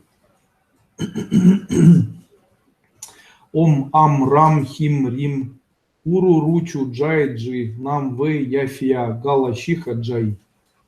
Вот так утром просыпайтесь. Ом ам рам хим рим, уруручу джайджи, нам вей, яфия, гала, щиха, джай. И еще раз. И начинаете дальше практиковать это. 108 раз читайте каждое утро. Ну и до следующей недели выходите замуж. Здравствуйте, поясните шум отключения планет Раху и Кету. А как знать, надо отключить или нет? Планеты Раху и Кету, они связаны вот с чем. Планета Раху – это планета холода в человеческом сердце. Такое отключение очень важно для мужчин, которые не могут научиться любить. Знаете, что существует такой тип мужчин, которые не могут научиться любить? То есть они воспринимают женщину как еще один плюсик, после этого женщина становится неинтересной, и он начинает поиск другой. Я таких мужчин иногда называю плодотворители. То есть они ищут, кого бы еще оплодотворнуть, понимаете? Естественно, извините, что это говорю, оскорбил большое количество людей. Такие люди обычно, на них очень сильно влияет как раз одна из этих планет, Раху или Кету. обычно это планета Раху, скорее всего, или Кету, она создает в сердце холод, и человек не может доверять, не может поверить. Такое есть и у женщин. Получается, когда женщина начинает жить с другим мужчиной, и мужчина хороший, и любит ее, а вот что-то вот гложет ее, и она ему до конца не доверяет. Появляется в виде ревности и так далее. И Раху и Кету – это планеты несчастья. В случае, если они влияют на человека, то ему невероятно не везет. Ему все время не везет в чем-то.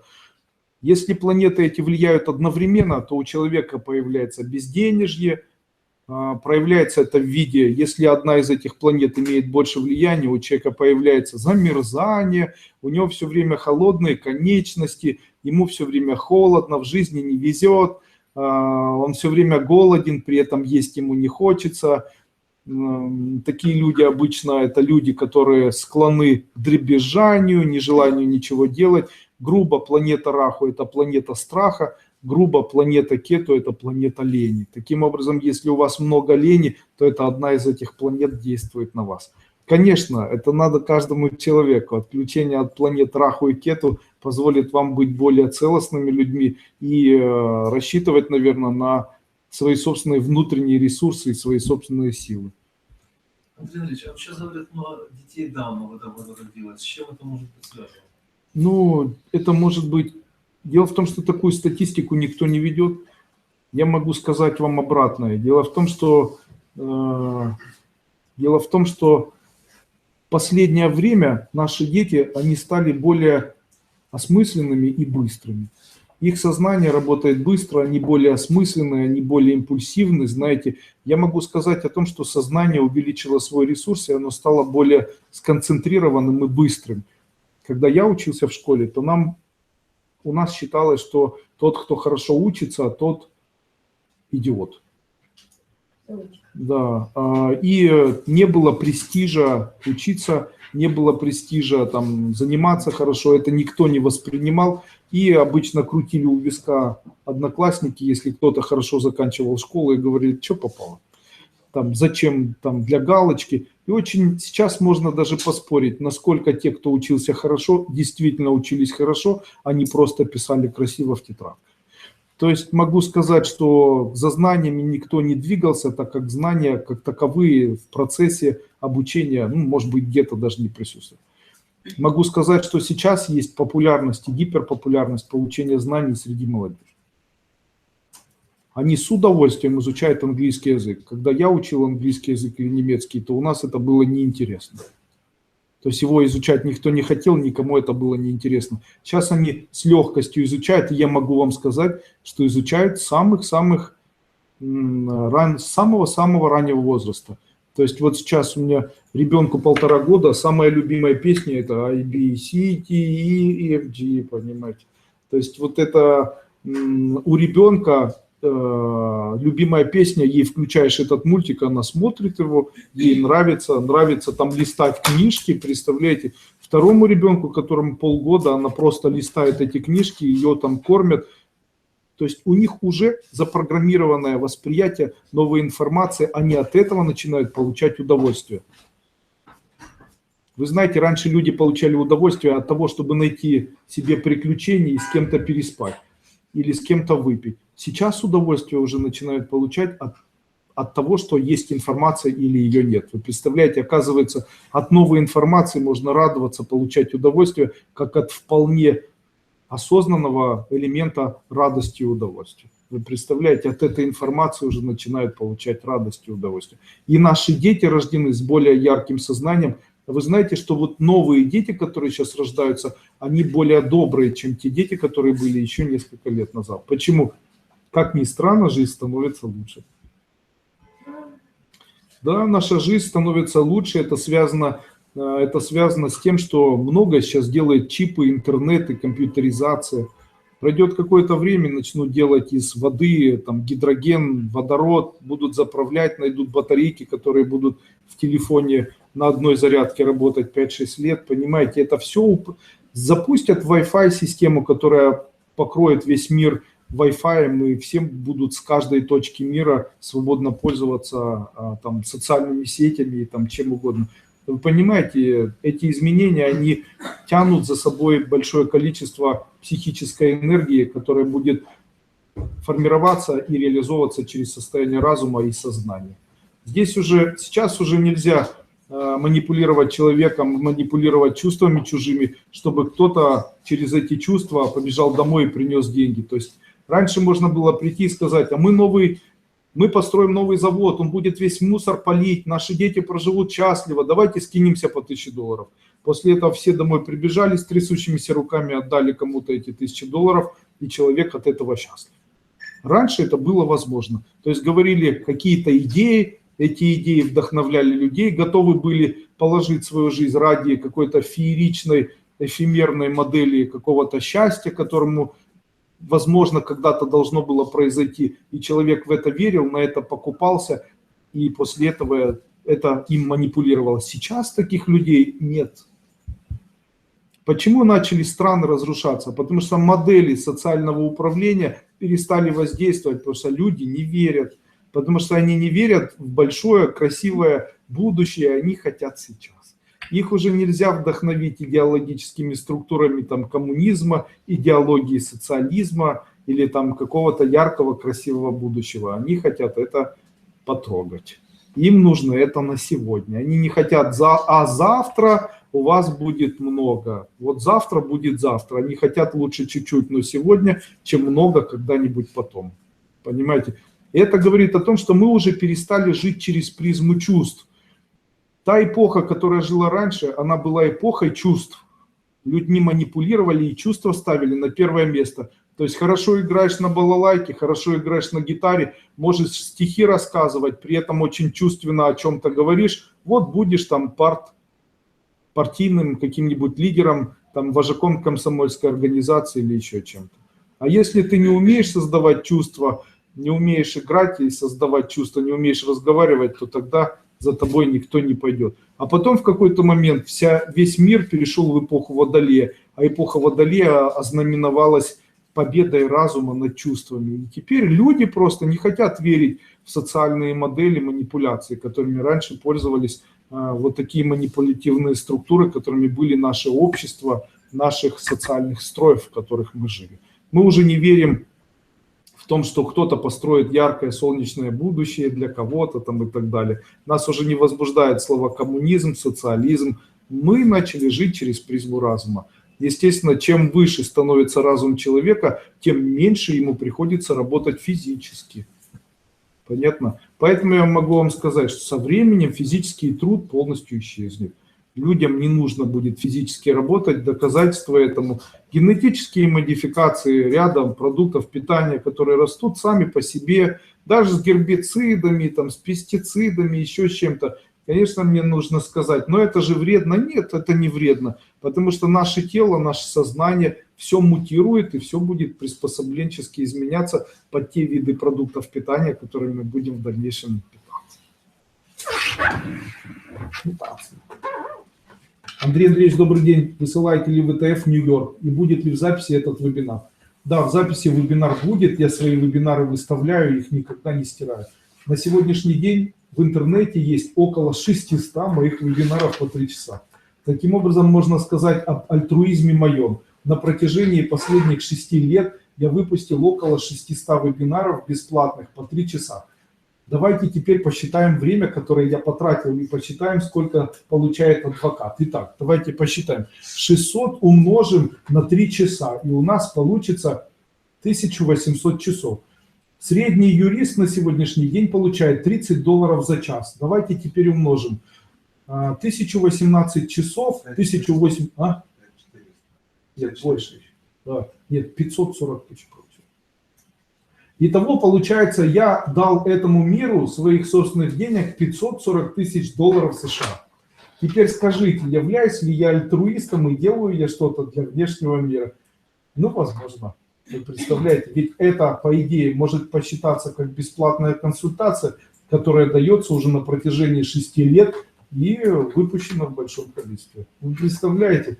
Вот вам альтруизм. Мне очень улыбает, когда люди начинают писать такие сообщения, что там не надо, там не слушайте, какая ерунда, что за полный бред. У меня всегда такой вопрос, который в свое время задавал Лев Толстой Герцену. Он говорил, а что ты написал?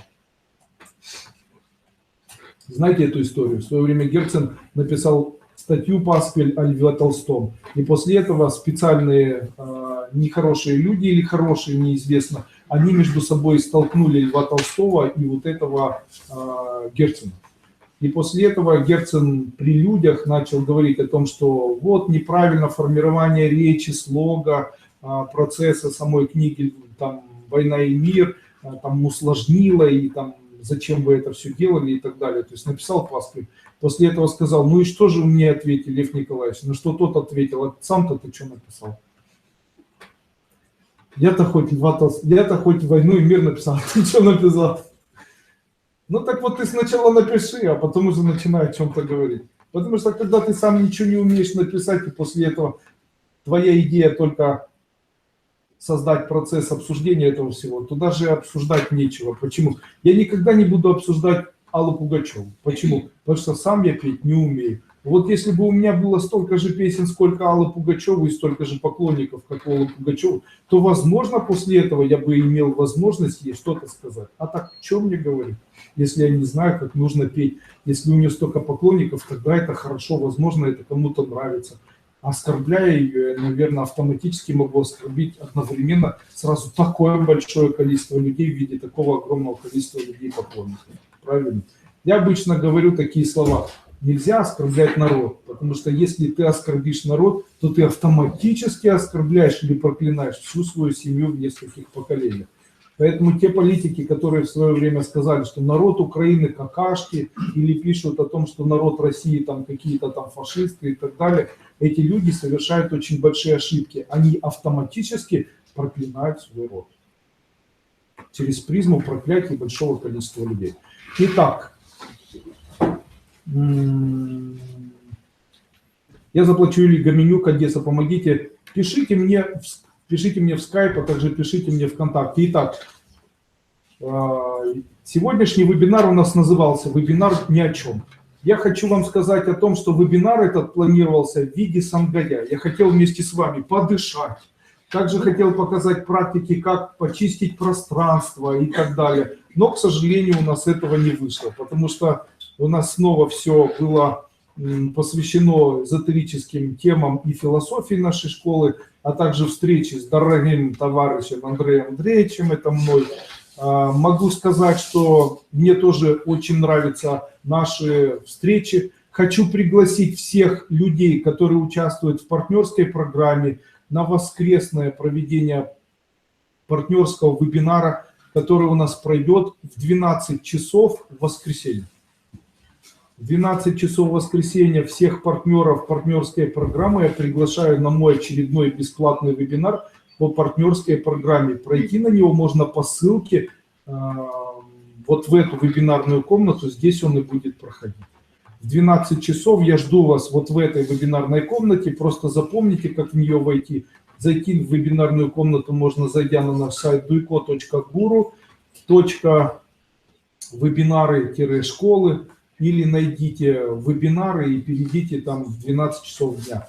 Я буду рассказывать о том, что такое дизлайки и лайки, буду рассказывать, каким образом ваша страница и ваши объявления становятся релевантными в поисковой системе автономных запросов, ВКонтакте, Фейсбуке и в Ютубе. Расскажу, каким образом делать страницу приземления в Ютубе, возможно, расскажу, каким образом увеличивать посещение своего аккаунта в социальной странице, скорее всего, Facebook.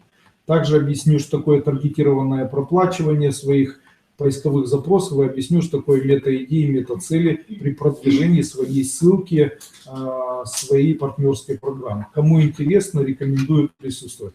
Также я приглашаю всех посетить мой вебинар, который посвящен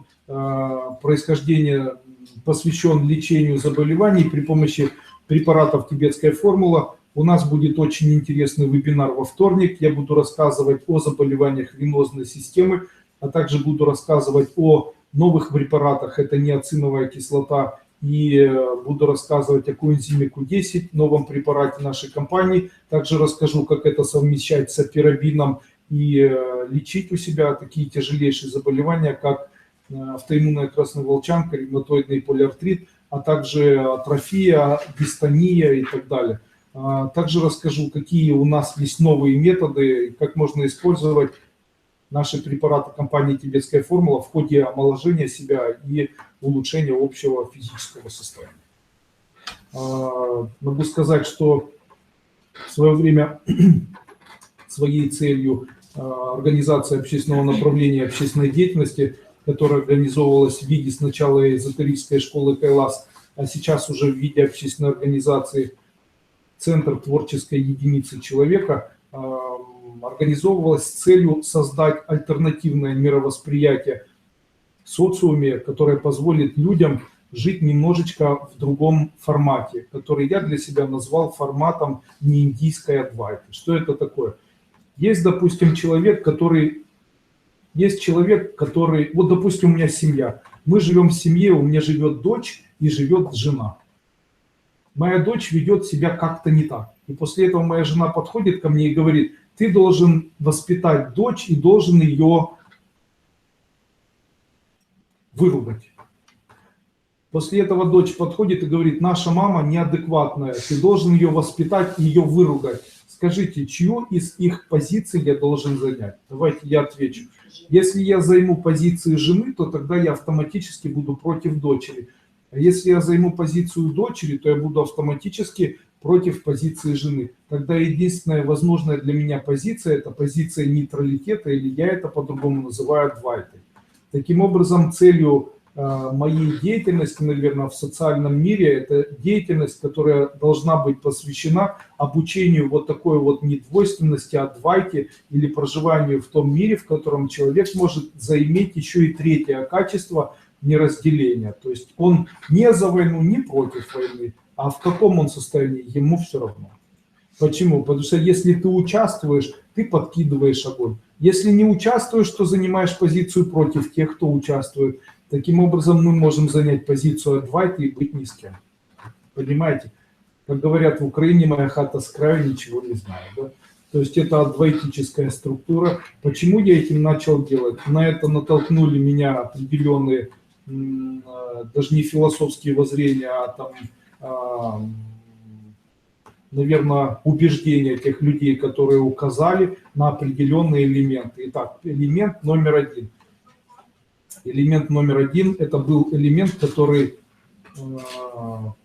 в свое время, о котором в свое время написал Эдгар Кейси, который сказал, что в центре Европы маленький человек, который будет лечить людей, изменит социальный статус и социальный модуль целого мира.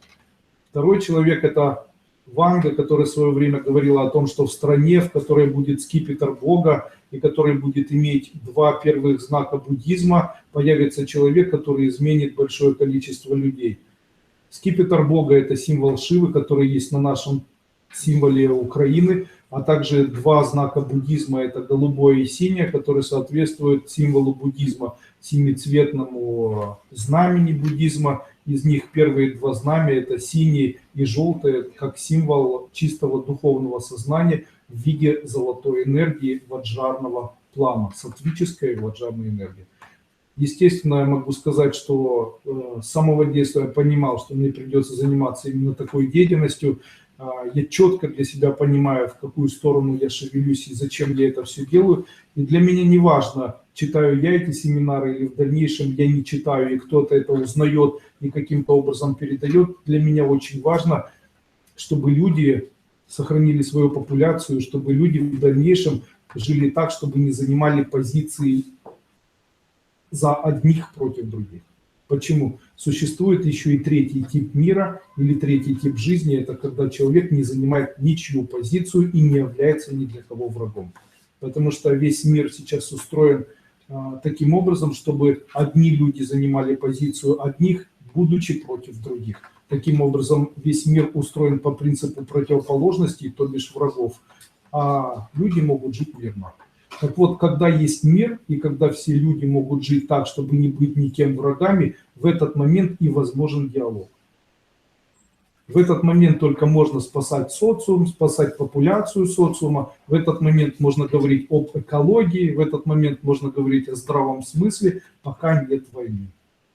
Потому что до того момента, пока будут плохие, хорошие, до того момента, пока будут одни христиане против других нехристиан, пока будут одни против других, в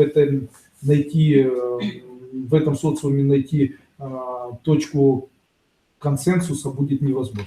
Естественно, я думаю, что это не произойдет на протяжении 1 года. Возможно, это будет медленное развитие нового сознания у большого количества людей. И это медленно, скорее всего, создаст новый социум. И этот новый социум со временем, исходя из того, что нас скоро будет 1 миллион, а уже через 10 лет нас будет несколько десятков миллионов, в свое время появится такая внутренняя сила, когда мы сможем говорить о себе как об отдельном государстве или даже новом направлении людей, которые не объединяются в социуме через христианские или католические или какие-то любые религиозные соображения или на основе каких-то идеологий и конфликтов. Таким образом мы сможем объединиться через призму Адвайты и жить в совершенно другом, абсолютно другом социальном мире. Или, возможно, наши дети смогут через эту призму создать новый социальный модуль или новую социальную модель, в которой через призму новой идеологии и новой философии смогут жить более счастливо, чем жили наши родители, и в каком-то мере мы. В этом и цель. Сделать так, чтобы у нас сформировался под идеей или новой философской призмой новый социальный модуль или новая социальная идея, что я с успехом и делаю, товарищи. Итак, до свидания. А вы обещали освещение?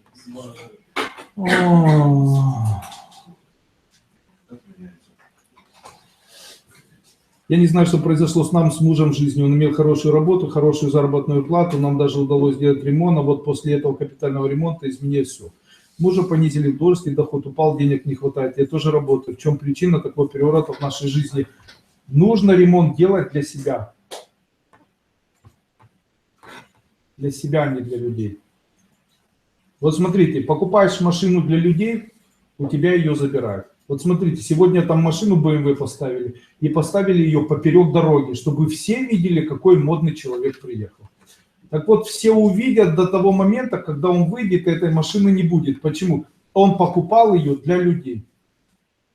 А есть другой человек, который тихонечко ее поставит вот там, вот в ряду, и ее, эту машину, не увидят, какая бы она модная ни была. И он ее купил для себя, чтобы ему было удобно ездить. Согласны с этим? Вот смотрите, когда ремонт сделали, и сделали его не для себя, а для других, всем рассказали, всем показали, после этого вы сделали его для других. После этого и будут проблемы. Почему? Или ремонт этот надо содрать, или там никому больше об этом ремонте не рассказывать. Получается, если ремонт сделали, так молчите с этим ремонтом, чтобы вообще никто не знал. У меня есть знакомый такой, зовут его Коля. Он пригласил меня к себе, они живут вот здесь недалеко, в районе Лукьяновской. Такая улочка, она там к речке выходит. И вот подъезжаю я к воротам этим, черные ворота какие-то, ну, дома этого не видно, а фанерная крыша. Открывает Коля, в тапочках вышел, захожу я туда, а там внизу бассейн, вы представляете? У него во дворе бассейн с подогревом, у него крытый мангал, у него дом. Захожу в дом, там все очень красиво. Я говорю, Коля, ты себе ворота не можешь поменять? Он говорит, нет. Зачем? Он говорит, меня можно увидеть, запеленговать только сверху. А так вообще никто ничего не видит, ни соседи, никто. Говорит, я себе аккуратненько балдею от этого всего. И вот ты ко мне пришел, и больше никого в гости не приглашу. Почему? Потому что он создал это для себя. Он ездит на своем Мерседесе для себя и ставит его тихонечко так, чтобы никто не видел. Когда один человек едет, он всем пикает, и после этого он, скорее всего, машину потеряет. А когда ты аккуратно всех пропускаешь и ездишь, то, скорее всего, твой Mercedes ML350 никто не заметит. А когда красивая женщина, матюкаясь, едет, считает до 3 и дает задний ход, да, и после этого еще очень сильно неправильно паркуется, выходя трясет ключами и головой, знаете, и там всех посылать, то это автомобиль, созданный для людей. А если это для людей, то это, скорее всего, тебе принадлежать не будет. Раз это для людей, у тебя люди заберут. Жить нужно не для людей. Живешь для людей, то тебя люди заберут. Не надо делать бизнес для людей. Не нужно вообще ничего для людей делать. Нужно жить с позиции абсолютного внутреннего эгоизма. Нужно делать для семьи. А люди – это их проблема. Ну что? Ставим указательный палец перед собой. 10 лет, очень умный ребенок, отличная память. Напишите мне эти вопросы на моем семинаре, который будет во вторник. Если вы не проходили, тоже ставьте, ничего страшного. Ставьте указательный палец правой руки перед собой. Делайте вдох, глаза не закрывайте. Глаза не закрывайте, дотрагивайтесь к колбу, делайте выдох, убирайте руку, глаза закрывайте. Левый глаз смотрит в левую сторону, правый глаз смотрит в правую сторону. Закрытыми глазами. Левый глаз смотрит в левую сторону, правый в правую сторону. Вперед смотрит ваше сознание. Скажите, есть ли ощущение, будто вы вперед видите объем? Делайте вдох и делайте выдох. Открывайте глаза, ставьте перед собой пальчик. Делайте вдох, дотрагивайтесь к лобику, делайте выдох, убирайте пальчик, глаза закрывайте. Левый глаз смотрит в левую сторону, правый глаз смотрит в правую сторону. Сознание смотрит вперед. Делайте вдох и выдох. Открывайте глаза. Ставьте палец еще раз. Делайте вдох. Дотрагивайтесь к центру лба. Делайте выдох. Убирайте палец. Глаза закрывайте. Левый глаз смотрит в левую сторону. Правый глаз смотрит в правую. И в этот момент вы начинаете видеть немножко так, как будто веки отслоились. И вы видите вперед как объем немножко. Можно так сказать, что есть объем? Делайте вдох и выдох. Открывайте глаза. Наше сознание, оно обычно заполнено нашими мыслями. В этом сознании находятся все мысли о прошлом и все мысли иллюзии о будущем. Когда вы делаете вот такое продавливание, вы фактически толкаете пелену Майи, разворачивая свое сознание перпендикулярно и выталкивая иллюзии иллюзии будущего и воспоминания прошлого из своего энергетического сознания. Таким образом создается объем нашего сознания. Где объем сознания увеличивается, там увеличивается энергия сознания. Таким образом, для того, чтобы вы видели больше, запоминали сильнее, для того, чтобы вы развили у себя паранормальную способность, у нас и есть вот такая инициация, которая называется посвящение в первую ступень. В свое время Будда сказал слова «опустоши сосуд, и я его наполню». Когда люди получают объемную информацию, то они фактически в виде такой пустоты в середине своего сознания обретают автоматически выстроенный центр трансляции, котел сублимации, цилиндр, знания, которые есть у меня, которые очень часто связаны с медициной или там с эзотерикой или еще чем-либо. Таким образом, когда люди заканчивают первую ступень, у них появляется желание кого-то полечить или там разобраться там в каких-то препаратах или еще что-то. Почему? Такая особенность, мы становимся немножечко похожими на человека, который успешный, который сидит перед вами. Могу ли я считать себя успешным? Вы знаете, просыпаясь утром, у меня не болит ни снизу, ни сверху, ни сбоку, ни слева, ни справа. Засыпая, я не забочусь о том, чем мне придется завтра платить и там, какие у меня будут счета. Видя своих любимых людей, могу сказать, что они мне не раздражают, не бесят, мне всегда хочется для них что-то сделать. Купить цветы, сделать подарок. Ну, это как бы само собой, мне очень приятно жить. Я могу вам сказать, что засыпая, я испытываю состояние счастья, просыпаясь ночью, испытываю состояние счастья, и просыпаясь утром, я испытываю состояние счастья. И мне бы безумно хотелось, чтобы большое количество людей жило, как я. Понимаете? Именно поэтому я и дал инициацию такую. Почему? Мне очень нравится, если человек начинает прикасаться к энергии, которая позволила мне быть вот таким счастливым человеком. Седьмому ребенку из семьи тракториста и уборщицы из деревни все равно удалось быть счастливым человеком. Моя жизнь сейчас не наполняется бесконечной заботой о том, как нужно заработать на завтрашний день, у кого что отжать, где что взять и так далее. Моя жизнь целиком связана с состоянием, когда я ощущаю состояние праздника или очень ощущаю состояние праздника. Понимаете, можно ли этому научиться? Это большое счастье. Это большое счастье жить вот в такой жизни и жить вот в таком состоянии, когда ты чувствуешь себя реализованным, счастливым, когда у тебя есть приятная, теплая, дружеская атмосфера в семье, когда ты любишь близких людей, когда ты можешь вспомнить о маме, когда ты можешь помочь близким, когда у тебя жизнь целиком настроена не на то, чтобы заботиться о том, сколько ты потратил и там куда ты отдал, а когда у тебя жизнь связана только с тем, насколько ты радостен в данную минуту времени. Не заботясь о будущем, не думая о том, что было вчера, я стараюсь прожить так, чтобы в моей жизни отсутствовала лень и отсутствовал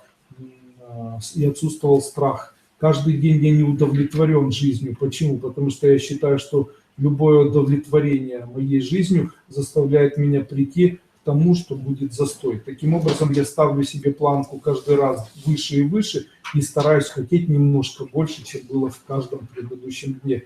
Таким образом и происходит мотивация и стимуляция жизненного ресурса на достижение новых задач и новых целей. Я с легкостью трачу, и с легкостью зарабатываю, я с легкостью даю любовь, и с легкостью беру, я с легкостью обнимаю детей и встаю им ночью для того, чтобы их покормить соской. Понимаете, почему? Особенность нашей жизни не заключается в бесконечном комфорте. Можно получать радость и от дискомфорта тоже. Понимаете, это тоже приятно. Почему? Потому что бывает так, что у меня двое детей непогодки. Одна плачет, другая там соску хочет, там кто-то обкакался, там в 3 легли, в 5 встали, знаете, и так на протяжении какого-то времени. И это радует. Почему? Несмотря на то, что физическое тело устает, здесь приятно. Вы представляете? Потому что они растут, потому что они дарят улыбки, потому что ты можешь их вот так вот прижать, потому что есть человек, на которого можно рассчитывать. Это невероятно приятно и невероятно хорошо. Не в чем кого-то обвинять. Так все как-то очень-очень приятно. Очень бы хотелось, чтобы люди ориентировались на то, как живет моя семья. Очень хотелось бы, чтобы люди ориентировались на то, как я живу, знаете.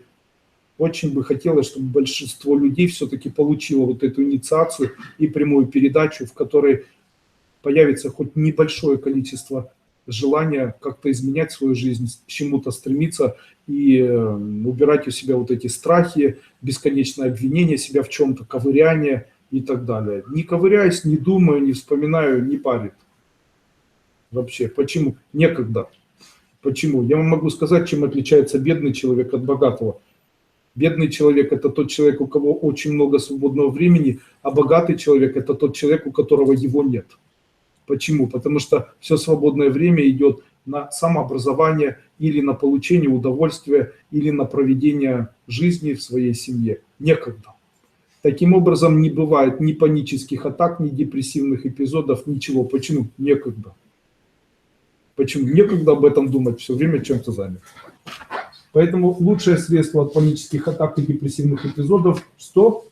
Полная занятость. Рекомендую. Все, до свидания. Спасибо.